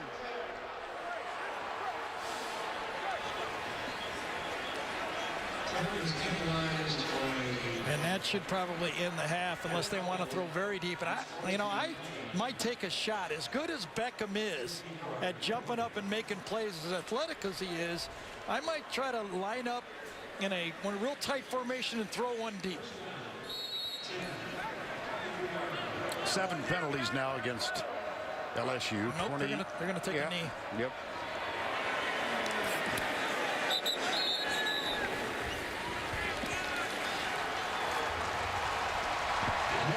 LSU with the lead at the break, 21-10. Johnny Manziel, ineffective for the most part, but given an opportunity with 92 seconds to go, found Darrell Walker after Tre'Davious White, the defender, slipped. And let's go down to Tracy, who's with Kevin Sumlin. Thanks so much. That last score is basically what you've been waiting for, but what can you attribute the struggles on offense to early on in this game? Well, we've been a little bit off. You know, we've missed some passes by a little bit. But they've got a lot to do with it. Tight coverage, we got to be able to compete and make plays. Third downs, we couldn't convert. So we got to stay on the field and make up some of these third downs. We also had a couple penalties that set us behind the chains. We saw Johnny getting his hand worked on a little bit. Is there anything to worry about there? No, that's been going on for a while. So, you know, it's part of the game this time of the year. He'll be all right. All right, appreciate it. Thanks. Thanks. All right, Tracy, thank you. Kevin Sumlin. And after Trey Turner got the penalty for the extracurricular stuff, had a brief chat with his head coach, Les Miles. As in, what are you thinking? Yeah, right at the 50-yard line, too. That's the end of the half. 21-10 here. LSU leads. Let's go to Tim Brando in our New York studio. All right, Vern, thank you. Coming up.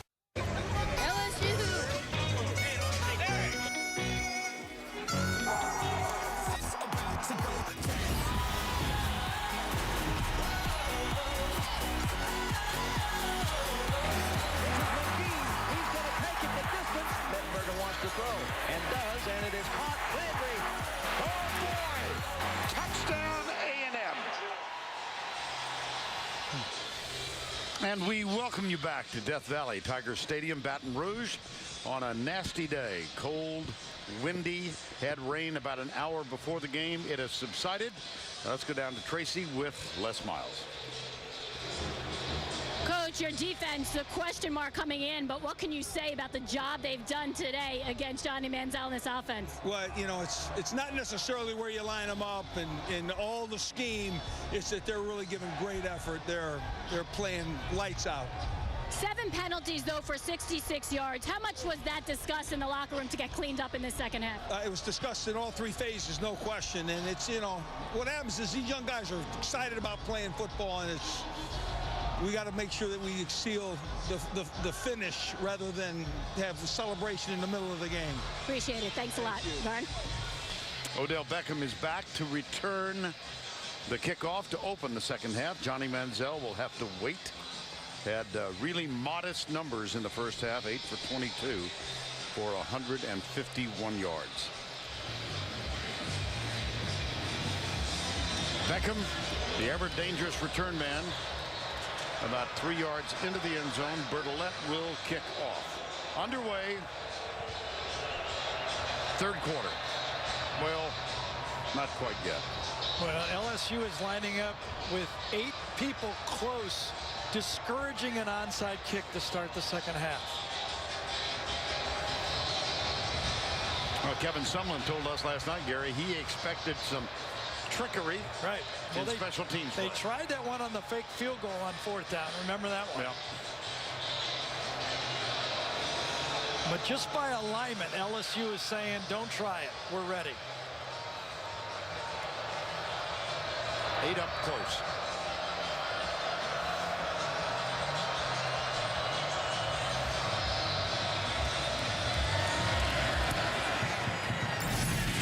This one will chase Beckham all the way deep into the end zone. And so the ball will come out to the 25. Zach Mettenberger and the LSU offense gets it to start the third quarter. Expectations? For the rest of the game? Sure. Hold on tight. It's going to, I mean, why not? I mean, we've seen everything this year. I think that helped Manziel's psyche to finish that first half the way it did. I mean, you know, I don't buy all the momentum stuff. I understand team gets on runs during the game. But I think the best thing that LSU believes about the first half, they ran the ball for 142 yards, and it opened up some easy avenues to throw for big plays. And they start at the 25 here. Reverse to Beckham. He goes right, tripped up, and then hit and dragged out of bounds by Devontae Harris. Well, there's different ways to get your elite players their hand on the football if you don't want to throw it to them. This time, they did open it up with the reverse, and I thought defended fairly well by A&M again. And, you know, it's the pounding and the commitment to stop the run with extra bodies that eventually pays off for the LSU passing game. Second down 5 after the pickup by Beckham. Landry in the slot. Beckham the outside man. Here's a toss. Hill coming left. Got a big opening. Out to the 47, 48 perhaps, after they spot it. Well, it may look like an option, but I guarantee it's not. It's just a quick pitch to the outside, little action inside. Odell Beckham blocking to the wide side of the field. But remember, the A&M defensive back, that time it was Harris, he's playing man-to-man coverage. He's looking at Beckham the whole way. He is not committing to stop the run. And a first down 10. The ball spotted at the 46-yard line. It's man-to-man out there. There is no safety. Everybody you see in the picture, that's all they got. Mettenberger going deep, a little hitch and go. And well overthrown. Yeah, Beckham gave up on the play. That upset Zach that time. First half, you can see Johnny Manziel finished up well. I mean, that was really the last play, the bulk of his yards right there. Zach Mettenberger had it easier. Made that big third down pass out of the end zone, and then he had some open receivers to hit. The big receivers not catching the ball. I mean, the first play of the game or whatever, first series, Evans catches his lone pass, and then 2 fourth-down tries. One was a drop pass that should have been a touchdown. Second down, 10. McGee is the running back. He had the big run in the first half. That was 65 yards, and he does a nice job here. Interesting call here. Remember the penetration. I guarantee you Mark Snyder, the defensive coordinator for Texas A&M, will attack the line of scrimmage. Will it be a passing down for LSU, or will they try to power it through with a running game? 3rd and 4.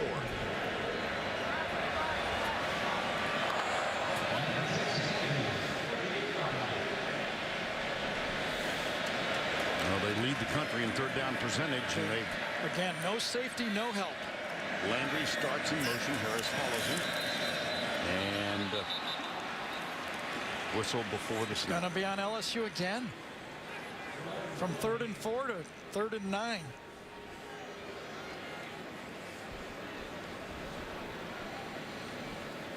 False start on the offense. Not all players got set prior to the snap. 5-yard penalty, remains 3rd down. Another mental error. I think Landry might have gone in motion before everybody got set. He's moving.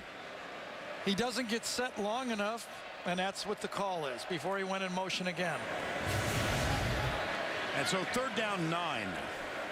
That's the 8th penalty against LSU in the ballgame. Blitz picked up nicely. Mettenberger with time drills it into Landry's hands. And Vern, you couldn't use a better descriptive term of drills it in there. I mean, I was out at practice Thursday watching him throw the football and drooling. This is a major league arm, as good as anybody you'll see on any level of football.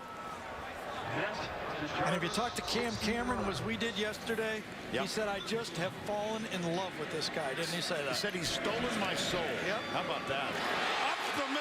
Oh, he tripped and fell. Alfred Blue. Did he trip over his own feet? I think he did. Alfred Blue up the middle, foul number 43. A great block by him. Yes, tripped up just a bit by Claiborne and never regathered. I think 48 Claiborne just tipped him, and he could not regain his balance. First down 10, however, on a 13-yard drive. And they've got the ball inside the 25. 182 yards rushing. And they rushed for 147 in the first half. That is a big number. Les Miles. Now the play action. Deep down the middle. Double coverage and dropped at the last minute. Actually, it was stripped out of the arms of Odell Beckham. Yeah, Howard Matthews does a good job here because in the pre-read, Zach Mettenberger doesn't think he has a safety in the play. He thinks it's one-on-one to the outside with Devontae Harris, and Matthews gets in on the play. And from where he came from, because he was lined up close to the line of scrimmage, I could understand Zach not seeing him. And Odell Beckham is down at the end of the back of the end zone.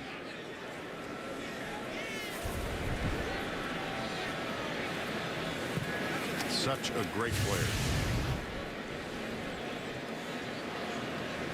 Tracy? Yeah, guys, I'm standing right behind Odell Beckham Jr. right now, and he immediately pointed to his lower back. They're just massaging it right now. I don't know if it's a cramp or a tailbone, but right now he looks to be in a lot of pain. All right, thank you, Trace.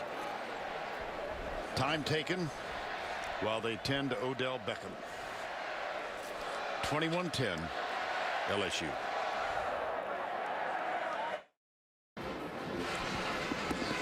While we were away, Odell Beckham limping as he headed directly to the LSU locker room. And Gary, let's take another look at how he was injured at the end of this play. Yeah, well, first of all, remember it on Landry, Jarvis Landry's touchdown, Howard Matthews stepped in. Well, this time you can see this open space that Zach sees. He doesn't step in. He goes back and becomes the second defender. Mettenberger never saw him. He's really the guy that saved the touchdown on the play, because Harris would not have had a chance. I can tell you that when Mettenberger let that ball go through from his hand, he thought he had a touchdown. And Odell Beckham in the locker room right now. We'll get a report as soon as we can. It's 2nd down and 10 from the 25. Alfred Blue is the running back. Connor Neighbors has played most of the way at fullback, and he's done a superb job, but this time he can't get the block that frees Blue. Devontae Harris comes up and makes the tackle. Well, let's take a look at the efforts of both quarterbacks so far. Well, you know, they were both a year ago as we started the broadcast talking about they had their worst statistical game in this game a year ago. And different styles here for Zach Mettenberger. He's probably doing his job a little bit better than Manziel is right now. Obviously, the LSU pass rush and everything has a bit of an effect on every part of the game. But so far, LSU likes the way they've handled Manziel. 3rd down 10. Traven Durrell in place of Odell Beckham. Mettenberger down the middle. Got it! Jarvis Landry. 1st and goal, Tigers. Jarvis Landry is a fearless wide receiver. He may be a half step slower than Beckham, but he is quick and he has great hands. And watch this rocket throw again. I mean, you're looking at one of the great arms that you'll ever see. He put it in between 3 defenders, and you just can't hardly defend. Look at that maze that he threw that ball through. Almost want to stop it right there and show you the type of risk he took on that throw. 1st down goal and another. Man, oh man. False start, number 65. Offense, 5-yard penalty, remains 1st down. Can't blame it on the crowd noise. No, because we have a lot of empty seats here because of the weather. Yeah, I think it was Gerald Hawkins this time, number 6. Everybody's taking a turn on that offensive line, kind of flinching.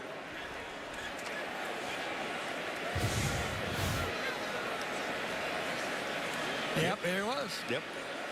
That is the 4th false start penalty. Hard to believe, really. I mean, you work with a quarterback all year. I did it again. Oh, man. This time it was Trey Turner. False start, number 56. Offense, 5-yard penalty, remains back. And these are huge points. We have seen, remember, when last week, when Auburn went down in those red zones and then ended up kicking field goals, how that became a big story at the end. Mettenberger using a hard count to try to at least declare what A&M's defense is going to do, and he gets another 5-yard penalty. Well, Odell Beckham is back on the sidelines.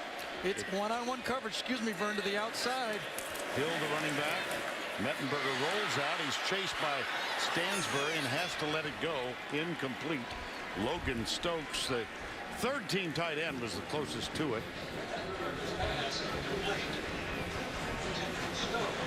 2nd down goal.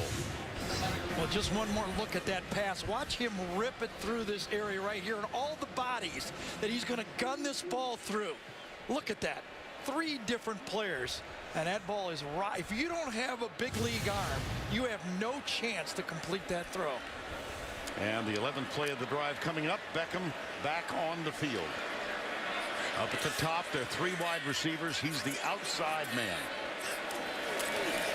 They'll give it up the middle. Hill to the 4-yard line. Yeah, they're back where they were. Before the 2 false starts. Yep.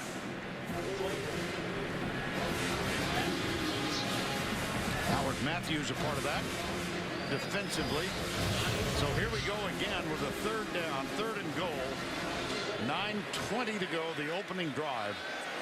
And Mark Snyder has to believe if they get a stop here, it's going to force a field goal. Because it's a 14-point game, Les will be forced to take a 3. LSU 8 of 11 on 3rd downs. Quick snap. Mettenberger pumps once into the end zone. Broken up by DeShazer Everett, who got position on Odell Beckham. So 21-10, my fault. I thought it was 21-14. Just looked cross-eyed on that one. Gee, I've never done that. I know.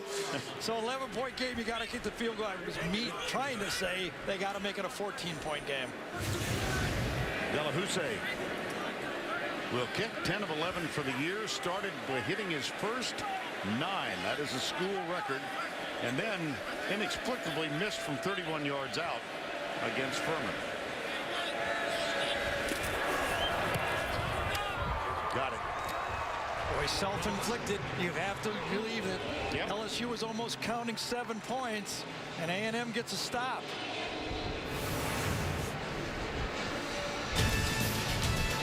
Little emotion shown by the Tigers of LSU. They should have had a touchdown.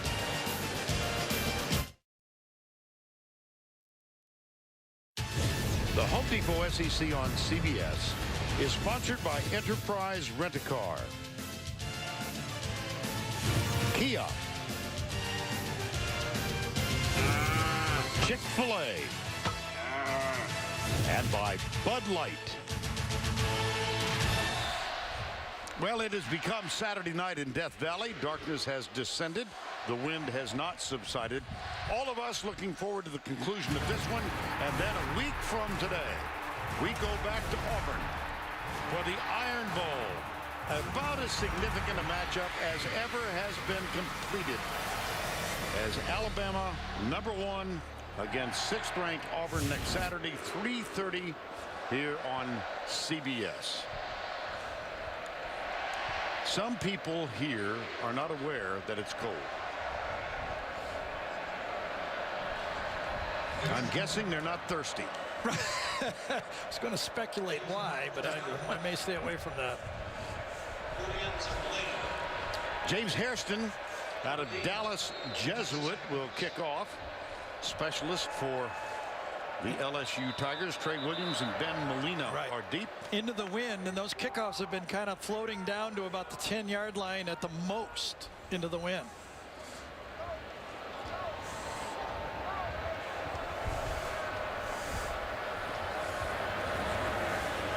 So, 'twill be held.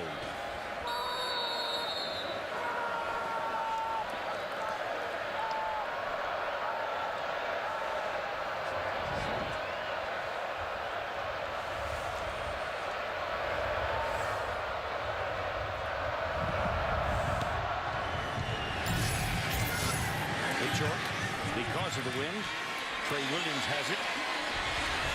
Nice spin, but a nice tackle, equally nice. Let's go to the studio for this Heisman Watch, presented by Nissan. Here's Tim. Vern, one guy that might be outside your radar is Derek Carr, but the young man is leading Fresno State to a possible BCS party crasher. 4 touchdown passes, over 300 yards and counting against New Mexico. Business as usual today for A.J. McCarron, 13 of 16. He's now bypassed Jay Barker for the school mark and overall wins, and Bryce Petty will try to keep Baylor unbeaten tonight. Back to you. All right, Tim, quick snap. Up the middle, Trey Williams. He is shifted, boy. Yes, he is. Craig Loston finally hauls him down, but he's across the 42. Well, that's the extra weapon that Manziel needs in this second half. You know, this is a football game. You look up there, we've done nothing right. One big pass, down 14 points, no big deal. First down 10 after the 11-yard gain.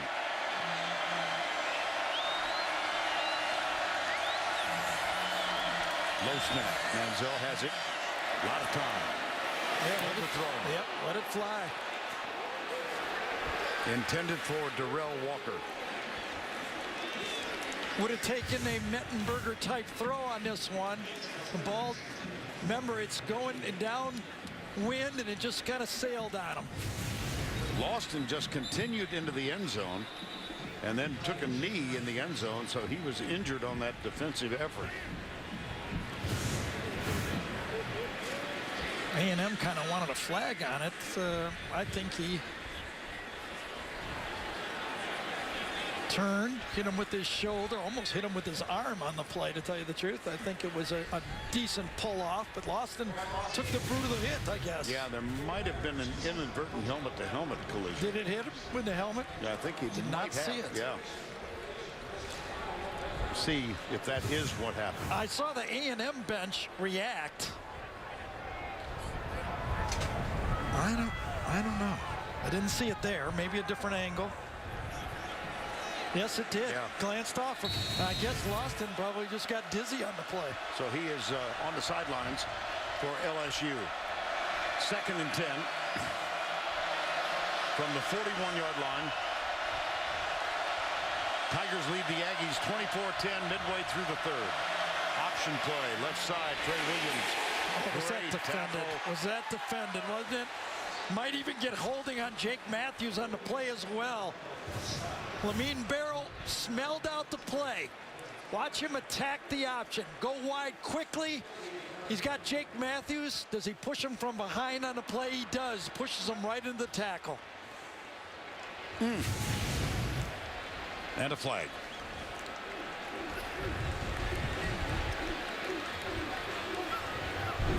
Yeah, they're going to. Yeah, you can see right there. Ferguson says we don't want it. We already got a negative play. We'll take the During play. the run, illegal block in the back, number 75. Texas A&M, that penalty is declined. It brings up a 3rd down. Flag on Jake Matthews, the All-American left tackle. 3rd and long, and A&M is 2 for 8 in the game. They've got 3 wide to the right, 1 top of the screen. They've only gotten 1 pass in the hands of Mike Evans. That was on the opening series of the game. Blitz. Manziel wobbles a little bit, almost intercepted. Is it? Is it? No. Rashard Robinson, who's had a great afternoon. Well, a miscommunication. Manziel was throwing a back shoulder throw, and Evans was going down. Now, did his feet get in? Well, I don't know. His left foot was out. Was his right foot in? Manziel's throwing back shoulder. Evans is going deep. Now, does it come down?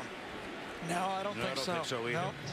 No. Look at this angle right here. Look at he's kneeling down. He's leaning down, trying to see the ball and the foot at the same time. Good job. Lamine Barrow is the injured player, the linebacker. Look at the referee leaning.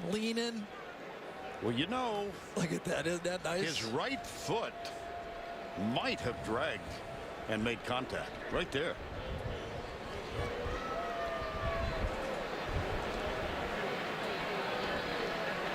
Boy, it's happening so fast. I can't tell. And look at the effort Right. by the 2 officials. I can't really tell. Both of the judges are trying to see it. Does he have the football? Like, clearly he has it right. Now he has it. Now let's see if his right foot comes down before his left. Yeah, he might get that. They're going to review that. Field was an incomplete pass. That play is under further review. This is really not fair because Vern has a much bigger monitor than I do.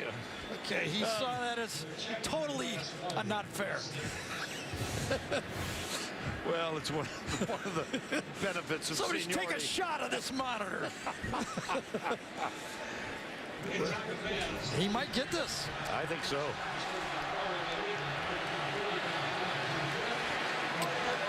Nice eye.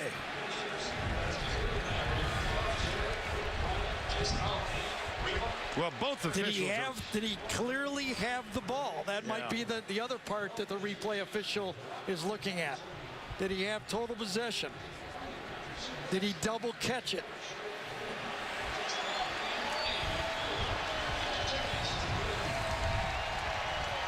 Again, Doyle Jackson. I think you're going to win this one, Vern.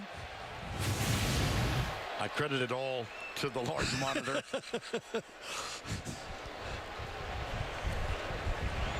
Yeah.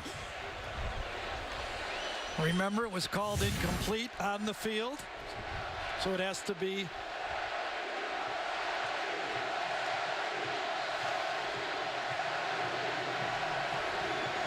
irrefutable.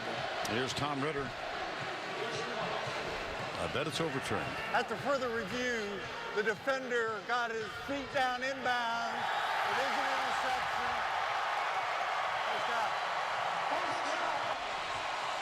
I think they got it right. I really do. I think they got that one right. Well, let's see what happens at the bottom right here. You could see that Rashard Robinson is looking at the quarterback. Evans thinks, I'm going to go deep. Robinson sees the ball thrown. Manziel obviously is throwing back shoulder. Evans doesn't realize it. It's the first turnover of the football game.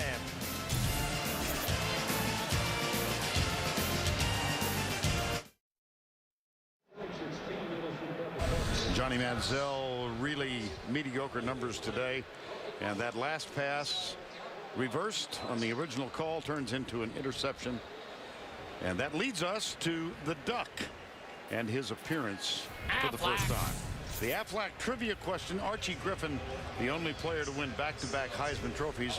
Of course, Johnny Manziel trying to get back to New York and a second Heisman trophy. Who came the closest to repeating?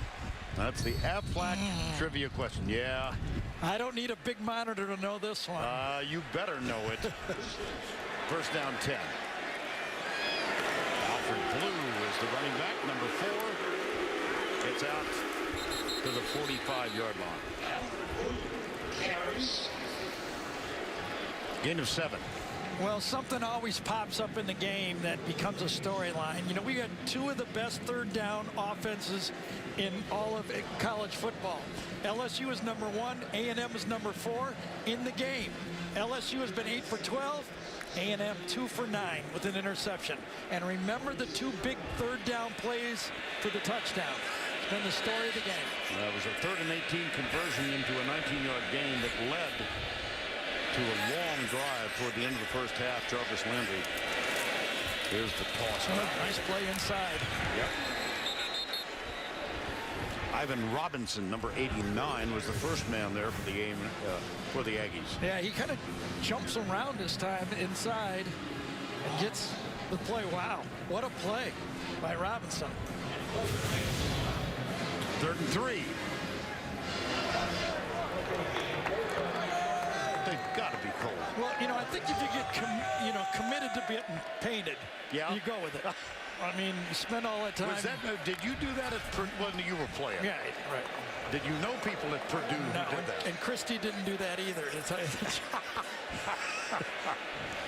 3rd down and 3. Mettenberger got him. Beckham. I'll tell you, DeShazer Everett is having his problems today. Missed a tackle, and this time missed a coverage by 8 yards on a quick slant. Gets totally abused at the line of scrimmage. It was not a great throw, and Beckham plucked it out of midair. Guess his back or tailbone or whatever it is okay, right? Yeah, I think. Remember now, we talked about this a couple of hours ago when we came on the air. Beckham emulated Johnny Manziel for the scout team against LSU's defense. He ran them ragged. Here's Blue again. We thought there might even be a chance to see Beckett run the Wildcat today, but not so far. Back to the studio for Liberty game, and they could be headed to the Pac-12 North Championship and the Pac-12 title as a result. Back to you. Thank you, Tim. 2nd down and 5 here, 24-10. LSU, Gary, has now rushed for 2. Yeah, you could tell that's what they circled ever since that Alabama game when Nick Saban says we challenged our team to win the line of scrimmage. That does not sit well around here. Kenny Hilliard, number 27, gets this carry. Line of scrimmage. These guys have been jumping off sides a few times, but they've also been blocking people. That time, Trey Turner. You know, what are you going to do if you're Les Miles? You might want to yell at your guys, but that's your guys. Yes. You need those guys. 55 yards on the ground for the Aggies. LSU pounding. And they lead 24-10. Another first down and 10 at the 25-yard line. going into a very, very stiff breeze. Left side. Hilliard again. Again, this is a very young Texas A&M football team. Okay, a lot of youth that will eventually be bigger, stronger SEC football players. When you match up in one of these games on the road where the team just pile drives you, it's a tough matchup. That's why Manziel has so much pressure on him. He has to put 40 up. He knows it at the start of every game. Yes. They also have not lost a road game in 2 years, the Aggies. Last road loss was in 2011. Jarvis Landry comes in motion. Oh boy, the battle at the line of scrimmage. Here's Mettenberger. He's got a man. Oh, overthrown. Yeah, it's going to be a penalty though, right when the two receivers were going in motion. I mean, yeah, Devontae Harris just Beckham, he just runs right there. Yeah, runs right over him, pushes him, and then the last part is where he gets the penalty. The first part would have been okay. It's at the end of it. No, that's an afternoon of frustration. Right. The initial shot was fine.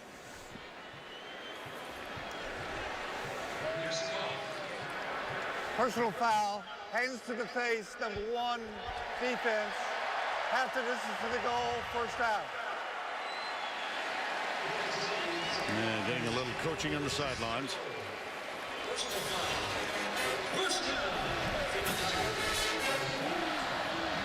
And on the penalty, Vern, you're the quarterback. What are you going to tell your offensive lineman here right now before you break? Listen, know the snap count. Keep your composure. We don't want Bob Knight calling Coach Cameron again. Stupid, right? Yes. Well,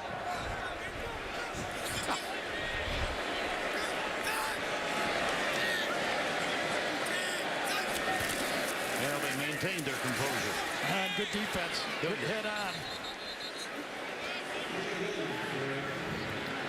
I think it was Darian Claiborne at least got a piece of it, number 48. Taken on the point of attack, runs through the block, and what a job, huh? That's a freshman linebacker.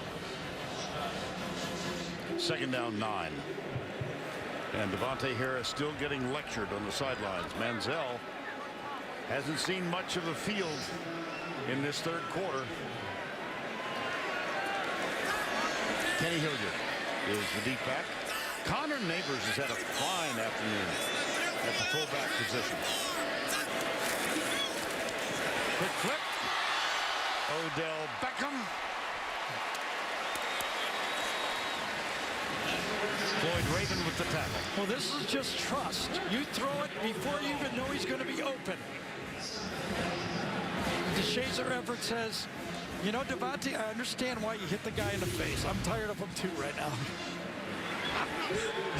He's too good. Yes. Now he's going to trot to the bench on the near side. Travis Dixon comes in as an extra tight end. Here's a footnote for you. The tight ends have 0 touchdowns for LSU this year. There were 0 touchdowns last year. They beat the play clock, and they've got a touchdown with Kenny Hilliard.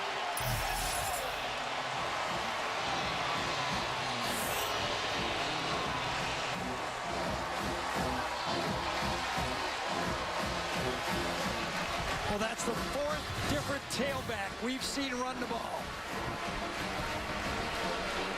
And follows number 43, falls in the end zone.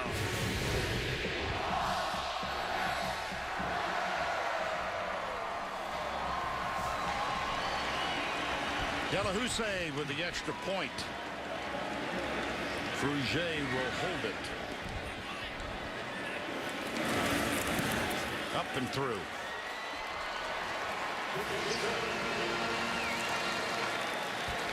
(31-10).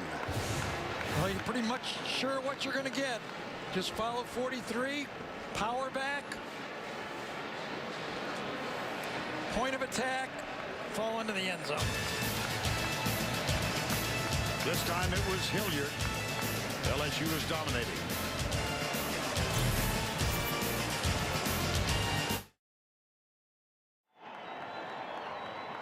Johnny Manziel, only one series in the third quarter. It ended with an interception, Gary. He's had a very difficult day. Yes, and it's been from every level. The pass rush, the linebacker blitzing, the man-to-man coverage. Every throw has been contested. Every drop has been angle blitz from defensive backs, linebackers, and then the man coverage. I think that's been key. We saw it blow up in their face at the end of the first half. But Chavis has been committed to covering a man-to-man, and it has worked. 8 for 24, 151. And just to go back to the opening of this program, his roughest game as an Aggie starter was against LSU at College Station last year. The only time he's not scored a rushing touchdown or thrown a touchdown pass. Now Hairston is going to get some help holding the ball. Jason Collins is out there.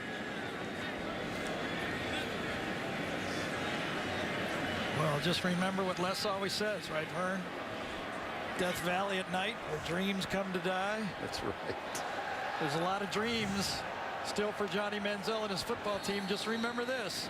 They were down 21 to Alabama in the fourth quarter.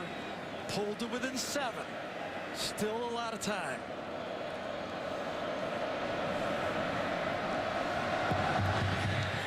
Into the wind. This one will reach the end zone. And they will bring it out. Trey Williams. Oh, yes, it did. I think the Aggies got it back. The ball went flying on that play. Taj Jones is the man who made the contact and forced the fumble. Boom. Right on the football. And I'm very fortunate. You got everybody going away from the football, and they go back and cover it.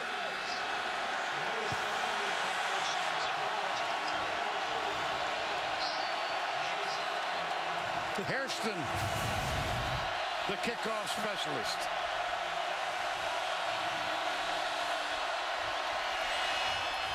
That one is caught by Travis Labhart.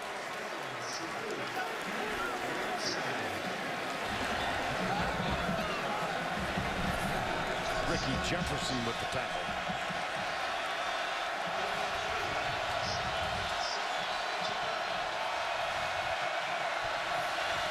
Four-man rush. Manziel pumps once, lets it go. Evans with only his second catch of the day. Well, Kevin Sumlin, when he talks about Johnny Manziel, he says there's no stage too big for Manziel. We're going to find out, because it's going to be a mighty big comeback to do it on this field. 3rd and 5. 1:12 to go, third quarter. Robinson again on Evans, bottom of the screen. On 3rd down. Yes! How about Lavard? How about that one? That was... Goes up, knows he's going to get hit on this play. Manziel gets good protection, elevates to throw. Lavard goes out and gets it. Manziel. Look at him protect the ball. And while they hurry to first down, Archie Griffin, the only player to win back-to-back Heisman trophies, closest to repeating Billy Sims, Gary's old teammate with the Detroit Lions. Lamine Barrow with a contact on that one.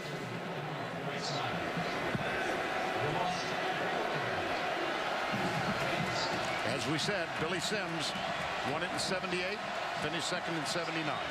2nd down and 6.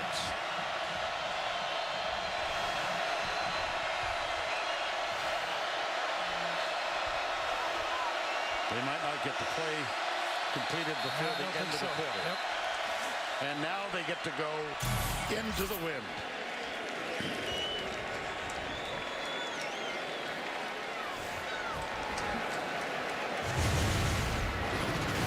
We've finished 3 on a Saturday night in Death Valley.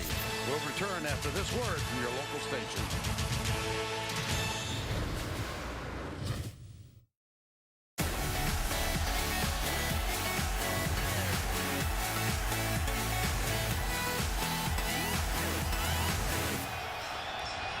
Welcome back to Death Valley, Tiger Stadium. Oh, that guy. If you're going to paint yourself and come to the game, you cannot put a coat on.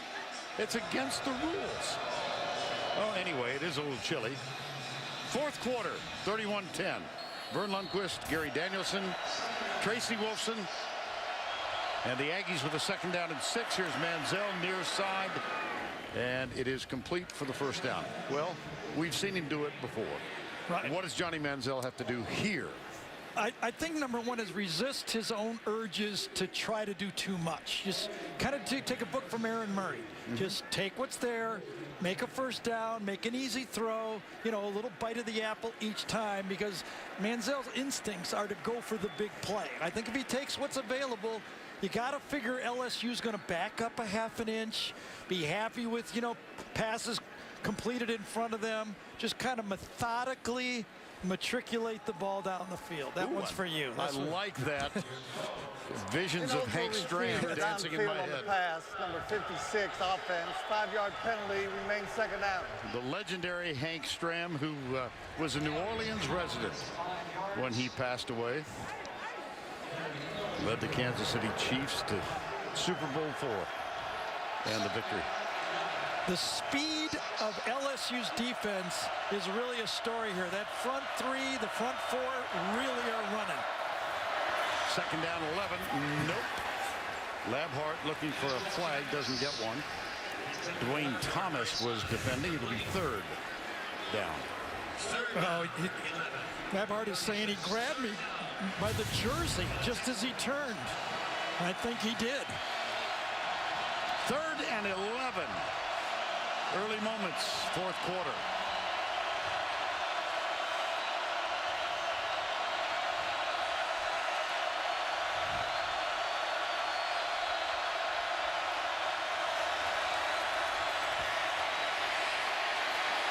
And Manziel takes off. Got it. Lamine Barrow with the tackle. But he got the 1st down with a gain of 13. Well, he's got throwing instincts, and he's got unbelievable scrambling instincts. It's like he's got a 6th sense about him, being able to go in a direction and understand the pass rush and be able to scramble up the middle like that. 31-10. LSU 1st down and 10. Manziel, right side. Evans with a stiff arm on Robinson. That's one of the few that Evans has won today. 3rd catch.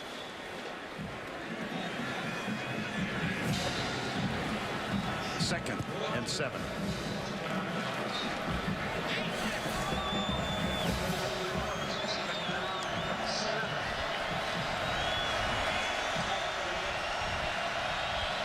Hasn't played well in his 2 games against LSU. Blitz coming. Manziel darts out to the left. DJ Welter giving chase. And that one wobbled when it left his hand. Had a guy wide open over the middle, but the pass rush early forces him out of the pocket, spins out, and then as he throws his ball, really had nothing on that one, did he? That one, now remember, he is throwing into the wind, so that one just kind of died out. 3rd down, 7.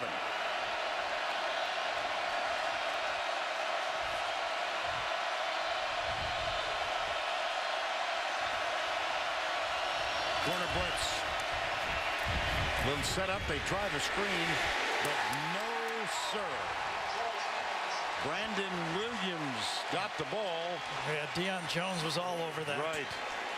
I mean, they just keep bringing more and more players out on the field that can run for LSU. That's right. When we visited with Les yesterday, he goes, we're going to be good. We've got great young players. I'm going to emphasize young.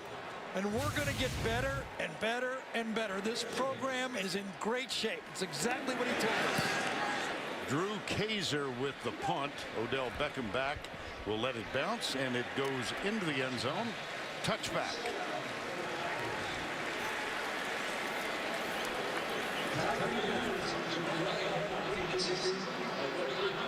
You know, I don't know if Johnny Manziel is going to win the Heisman. I'm not sure.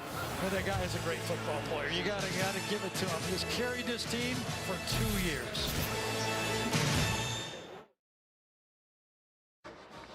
And now it's time for our Geico game recap. And let's begin with an LSU touchdown. McGee, after a 65-yard run, set it up. A 1-yard rushing touchdown. Then Jarvis Landry from Zach Mettenberger. That made it 14-0. Lambeau for the Aggies. A 41-yard field goal, 14-3. But Landry came right back off the arm of Mettenberger. Touchdown. He also went over 1,000 yards receiving with that one. And then big play for the A&M football team at the end of the first half. Darrell Walker, after Tre'Davious White slipped, 51 yards. Delahousie for the Tigers. 24-10. They extend the lead. Hilliard with a 2-yard rushing touchdown.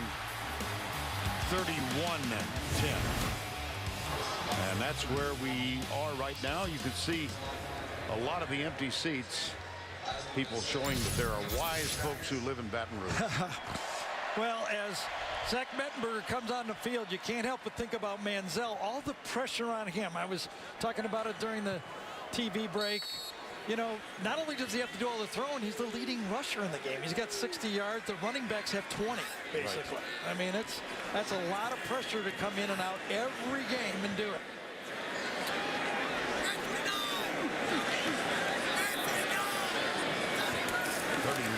31-10. Here's the toss to McGee. Gets a good block on the edge. Flying down the sidelines, and he is thrown out of bounds by Floyd Raven. But another big run for Terrence McGee. Let me show you a subtle little thing about this offense. It looks like it's no big deal, but this time the short toss, instead of going inside, is designed to go outside. A&M has been seeing that short toss all game, but this time Connor Neighbors is on the outside blocking the arc. That toss, they get used to it, and all of a sudden it's the outside play with the toss. McGee with 11 carries, 131 yards now. And LSU over 250 for the game.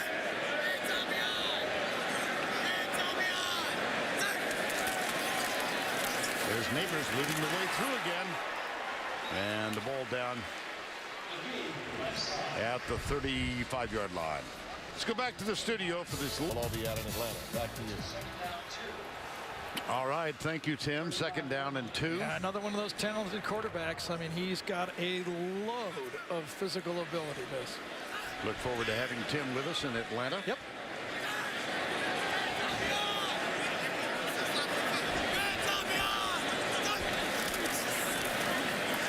McGee at the 25. Well, Terrence McGee has been the big star in the running game tonight for LSU. Yeah, he has been able to be the guy that, well, they all have basically, but McGee has broken the long runs. That one early really popped the cork for LSU in the run game. Since then, they have just had the confidence that they can run the ball anytime they want to. His effort today has put him well over 500 yards for the season and a career high of 149. Yeah, this is the worst nightmare for Texas A&M in this football game. They're young. You know, they haven't had a year. There are a lot of true freshmen and sophomores playing on that defensive line, and they're facing a physical football team that they're just kind of running right over them. That was Alfred Blue, and that is what you're hearing from the stands. You know, as we watch Alfred Blue run, we should note that Blue just received a 6th year of eligibility. He and Connor Neighbors both received an extra year. They'll both be back here for LSU. Alfred Blue, Connor Neighbors. Neighbors is a fascinating story. He's from Alabama. His granddad, Billy, was the starting center on a national championship team in '61. His dad, Wes, and his brother, Wes, both played for the Crimson Tide. He chose to walk on at LSU. Copeland is in there now. Alfred Blue. So 4 follows 44. And a flag is down. Yep. Wouldn't be surprised. Could be on Logan Stokes here on this side. The backside tight end. I think he grabbed his guy right at the end of the play. silly play. He was 10 yards away from the point of attack. Holding, number 84 offense, 10-yard penalty. Remains first down. It was Logan Stokes. The ball's run to the left, you got your right tight end holding.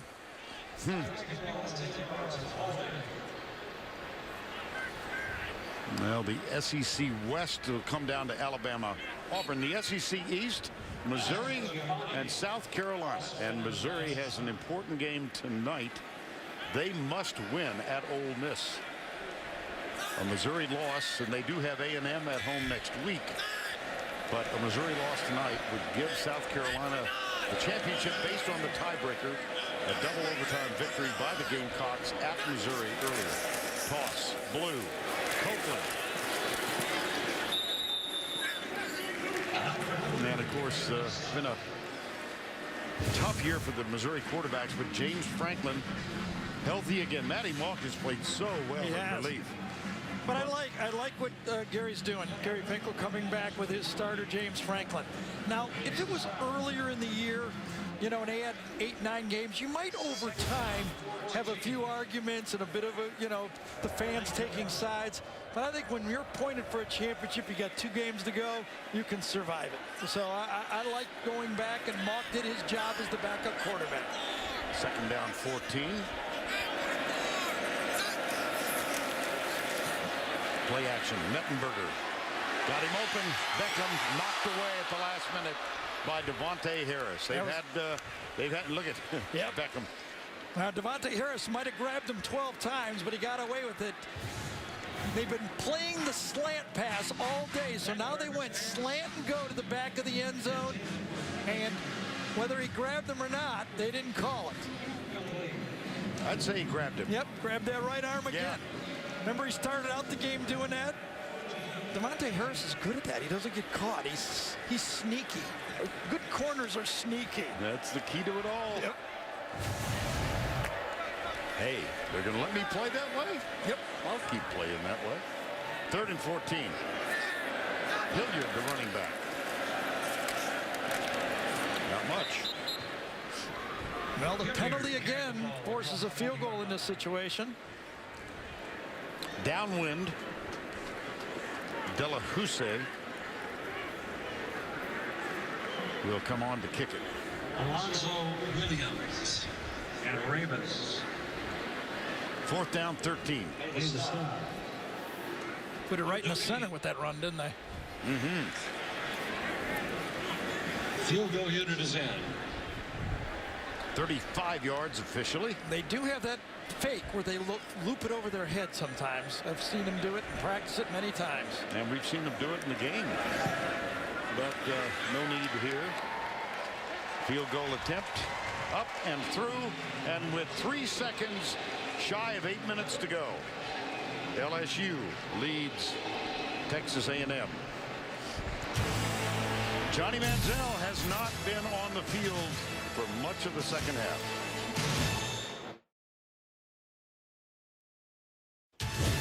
The Home Depot SEC on CBS is sponsored by Jeep,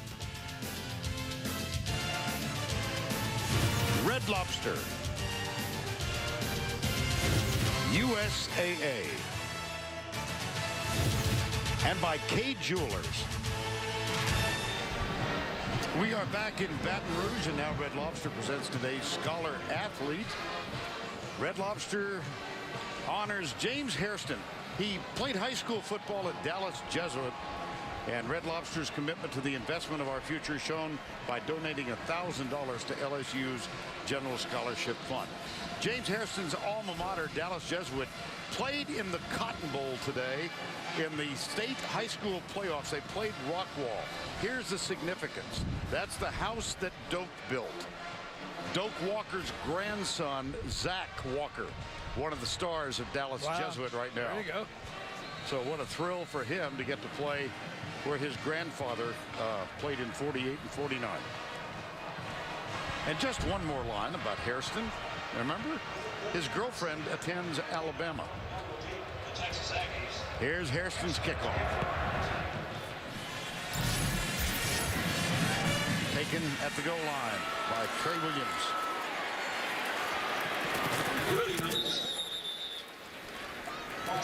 Jalen Collins with the tackle.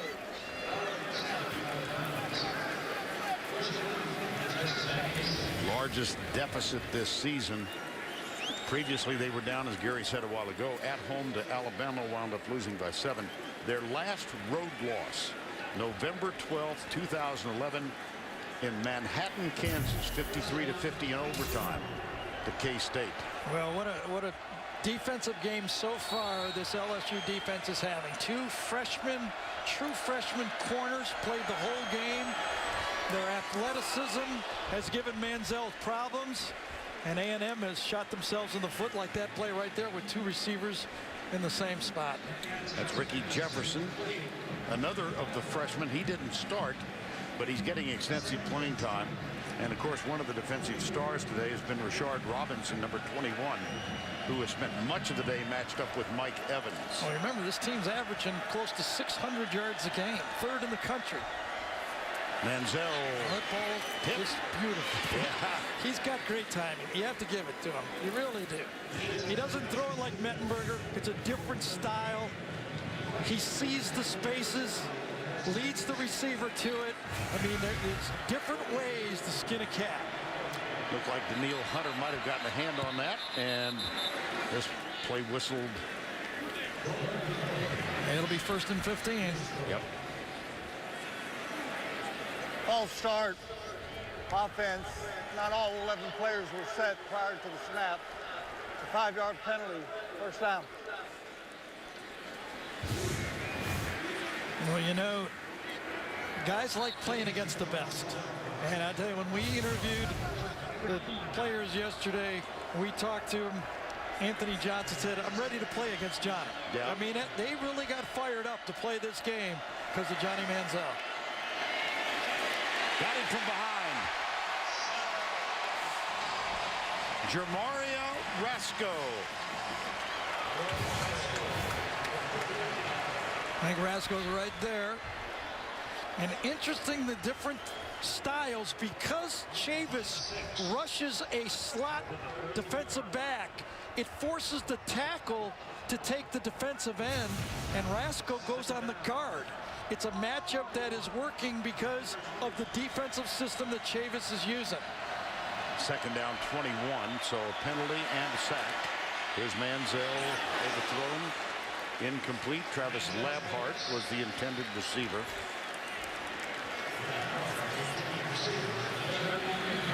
Even though they use a three-man line, they always bring an extra guy. I think it's from this side this time. And see the matchup inside? That means the defensive end gets to go on a guard.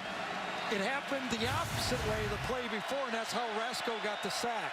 LSU with 3 down. They drop, they bring 4. And Manziel now looks deep, heaves it way downfield. He's got a man down there. Evans. Yeah, Craig Lawson, if he would have just looked for the ball, I think he could have made a play on the ball. He played it so conservatively, he just ran for Evans. Scramble, scramble, scramble. And that was a big mistake by the rookie to leave Evans on the play. And we've got take another look at that at the end of the play. The catch by Evans. See, Lawson never looks up for the ball. He just plays the defender. If he would have turned around, he could have got it. On the defense, the 12th player did not get off the field. Number 94. 5-yard penalty, first down. Tigers penalized. A lot of penalties for LSU today.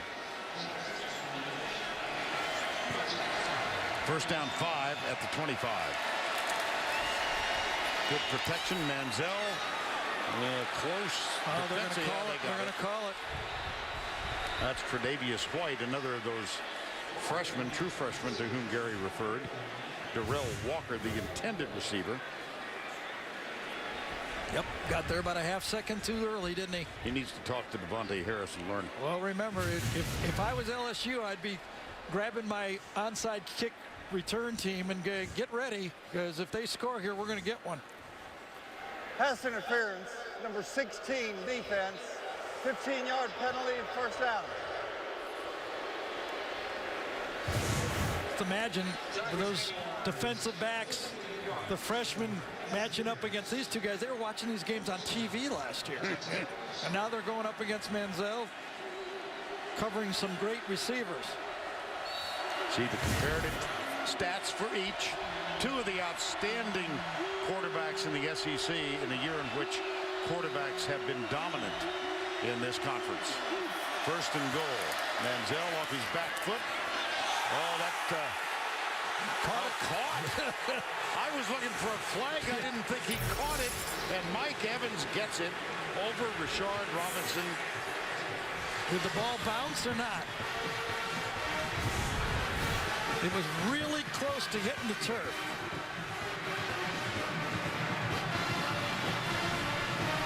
Ooh. See how he bobbled it? Did you see? Yeah, I sure did. Did the ball hit the turf? Don't forget, I've got the big screen. Yes. See, he double caught it. I think they might bring this back. They will. Let's take a look. It's going to be on the reviewed. field was a catch for a touchdown. That play is under further review. Watch Evans just swat Rashard Robinson out of the way on this play, though. Robinson tries to hold him. He just swats him away. Now, does the ball bounce off the turf? A little bit farther. Yes, it does. And watch him double catch it now. Yep, they're going to, I believe they're going to bring that one back. I do, too. I'm not sure. I'm 0 for 2 tonight. So I'm going to lay back. I'm going to lay back. You've got that small monitor. It's really a handicap. I'm trying. I'm working for you. Yep.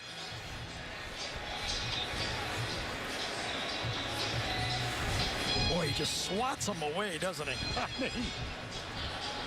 Yeah, you know, the other thing, though, just looking at it, I wonder if his left hand had the football in his hand the whole time.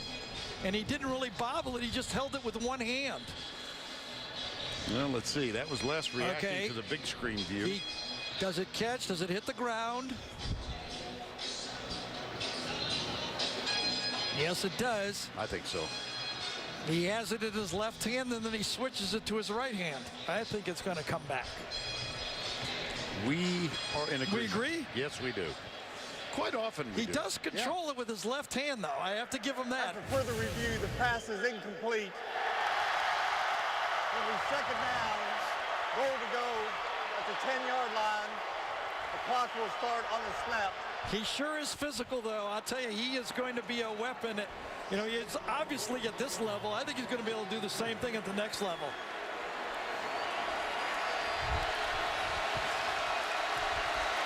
Second and goal. Last time they brought 7. Will they do it again? They're going to bring at least 5. Yes, they are. 6. 6, yep. Yeah. Across the middle, intercepted Lawson. Craig Lawson has it out to the 25 and down. Boy, Lawson baited him. Manziel thought he was going to double cover Evans, and he snuck into the throw.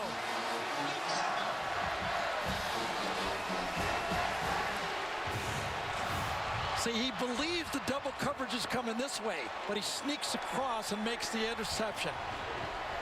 Reads his eyes, comes across, and cuts off the throw before it gets to Labhart. What a play. Manziel looked left the whole time. For a senior defensive back, he was ready for it. Kevin Sumlin, that might do it. Les Miles, that might do it. Less of it as the BCS era at long last ends. Even Jimbo probably wishes they hadn't scored that many fellas. Back to you. Weekend when Idaho, Chattanooga, others providing the opposition such as it is. Don't forget, later in the game, the play of the game presented by Napa Auto Parts. Well, he's got another game to play, does Manziel. He's not going to win tonight, but he's got Missouri on the road. Excuse me, yes, on the road. And, you know, one of the challenges that Kevin Sumlin put to his team is if they won here, they would have won on every team in the West on the road. Quite an accomplishment. Now first down and 10, and Les Miles preaching to his team. Their goal, since they're not going to get to the SEC championship game, is to win 10 again. Yes. And the other part of it is, I think, yeah, of course, the object is to win the games. But the other part of it is, I think, to reestablish LSU football. And LSU football is run the ball tough. We know they're going to throw the ball better because of the addition of Cam Cameron and their ability to create better plays and play sound defense. This has not been a typical LSU defense. And when you lose 8 guys, 6 of them going drafted by the NFL, you got to give them a 1-year break. Second down, 7. Whoa. Yeah, he fumbled the snap right up midair and caught it again. I mean, just to let you know what LSU defense, as we watch this snap, they're giving up, they're 10th in the SEC, giving up 153 yards a game. In 2012, they only gave up 101. And in 2011, when they were the team to beat, they only gave up 90 yards a game. It has been a drift in the wrong direction. Well, and they are confronting an Aggie team with those 9 straight games of 500 yards plus. That's going to end. And 13 straight games of 40-plus points. That's going to end. Time call.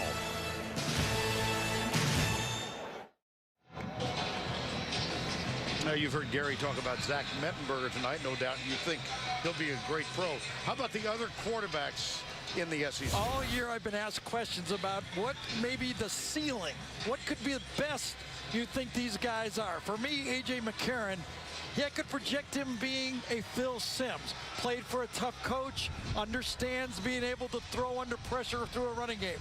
Aaron Murray just grows on you. He's a grinder. He's accurate. A Drew Brees type player is his ceiling in the NFL. Zach Mettenberger, big arm, big stature. Cam Cameron loves him, just like Joe Flacco, the guy he coached for the Ravens. And finally, Johnny Manziel. What would be his style in the NFL if he was a great one? It would be like Fran Tarkenton from back in my day, or recently, a little bit like Russell Wilson. So, and with all due an apology to Connor Shaw, who also has a chance to be an NFL quarterback as well. Yeah, Connor Shaw at South Carolina has had quite a senior season. 3rd down, 8. Kenny Hilliard gets the football and gets out to the 34-yard line. Ivan Robinson makes the tackle. Someone take a timeout. Yep. That was the Aggies. That's their second. It'll be 4th down and 2.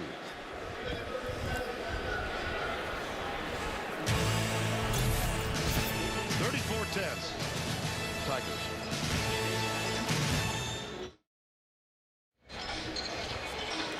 And we invite you to stay tuned for the Jeep postgame show on CBS Sports. This one, Gary, I don't know.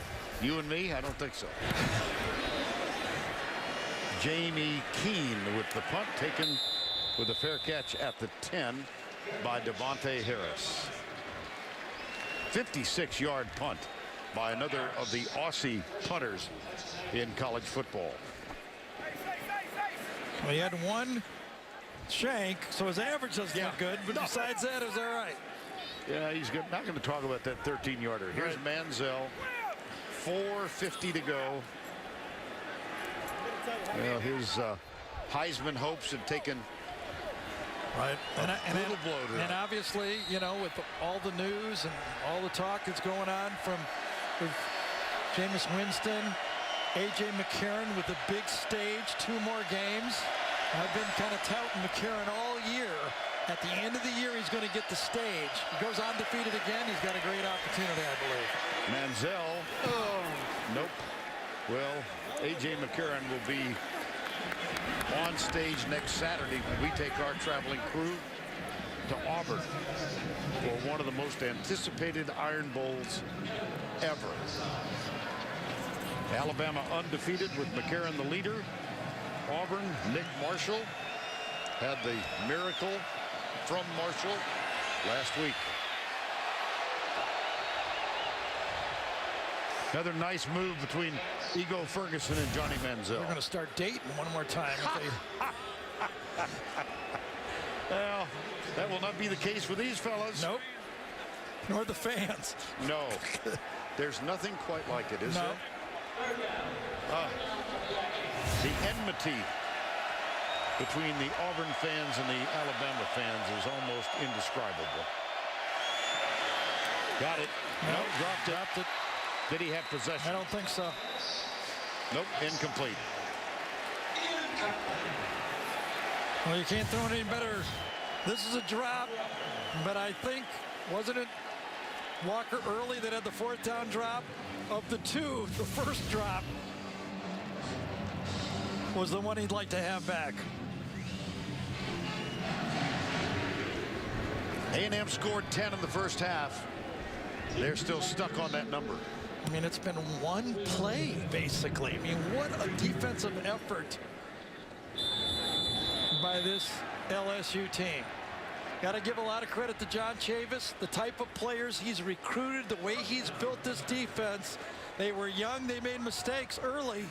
I mean, after giving up a lot of points to Georgia and Alabama, they have righted the ship here. And in 2 games against Johnny Manziel, they've really shined. This season,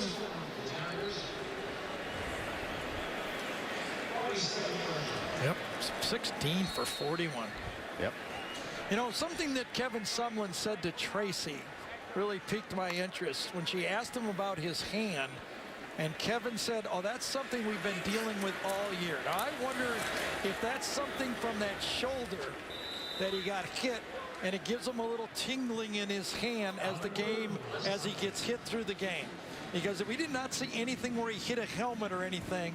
Just wonder if that's, you know, part of that nerve that's running down from that shoulder injury that he's come back from and shown that toughness in that game we did against Auburn. That's an interesting supposition. Yeah, it was just strange the way Kevin said that.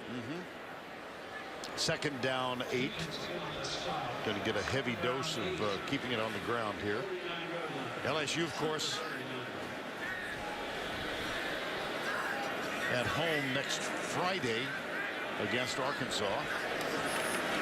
Alfred Blue.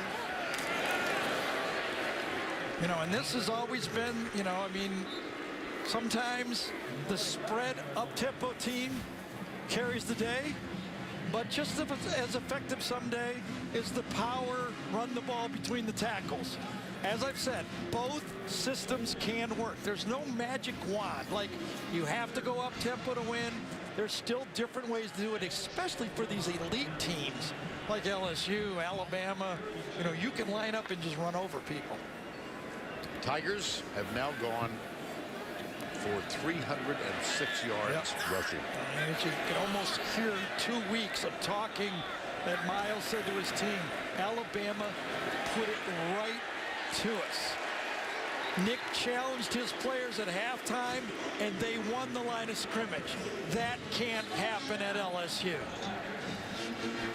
Now these numbers for the running backs for LSU: McGee with 149, Jeremy Hill 76, Alfred Blue 60, Kenny Hilliard 25. They've got a quartet of backs who really excel.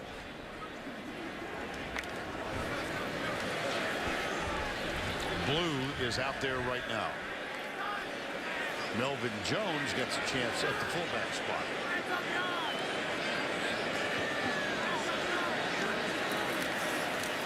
Left side, Blue.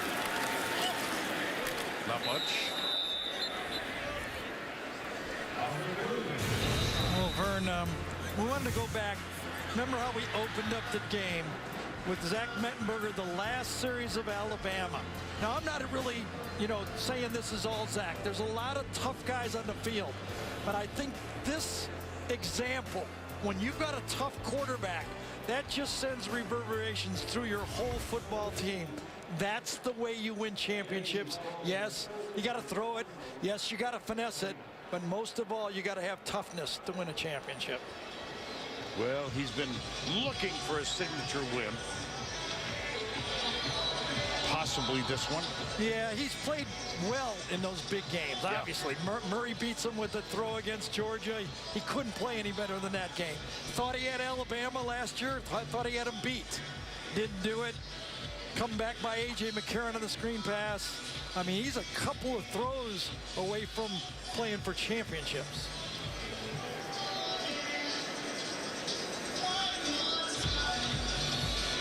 Second down, 9, 2:06 to go. And the Aggies are out of timeouts now.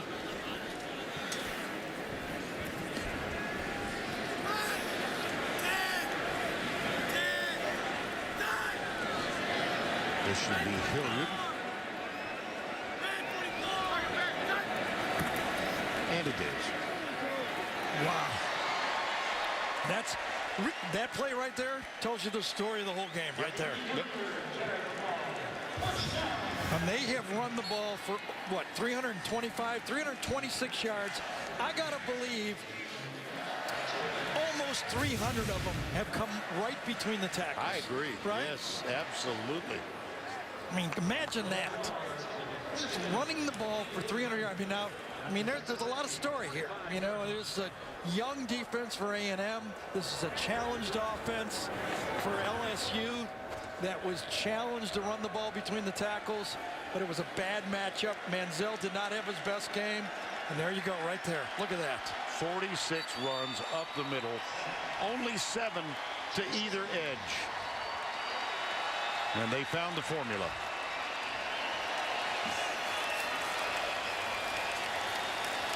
Well, everybody knew Manziel had to win his last 2 games to repeat as the Heisman. Agree.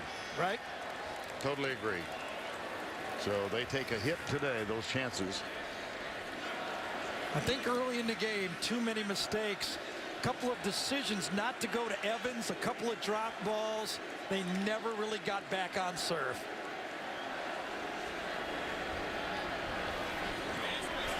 .45 seconds to go.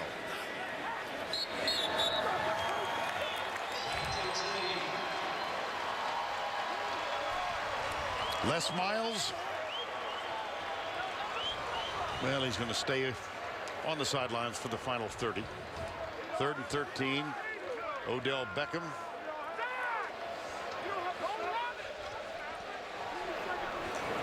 Just one more story. How about, we talked about the defense, the story of those 2 true freshman corners matching up in this game against one of the most prolific pass offenses you'll ever see.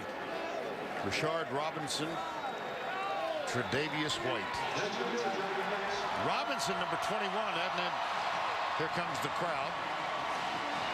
Robinson, he had some academic issues, so he didn't qualify until late in the summer. He's not even listed in the LSU media guide. And well, today he will be next year. Yes, he might be on the cover. Right. Boy, he played well. So did Tre'Davious White.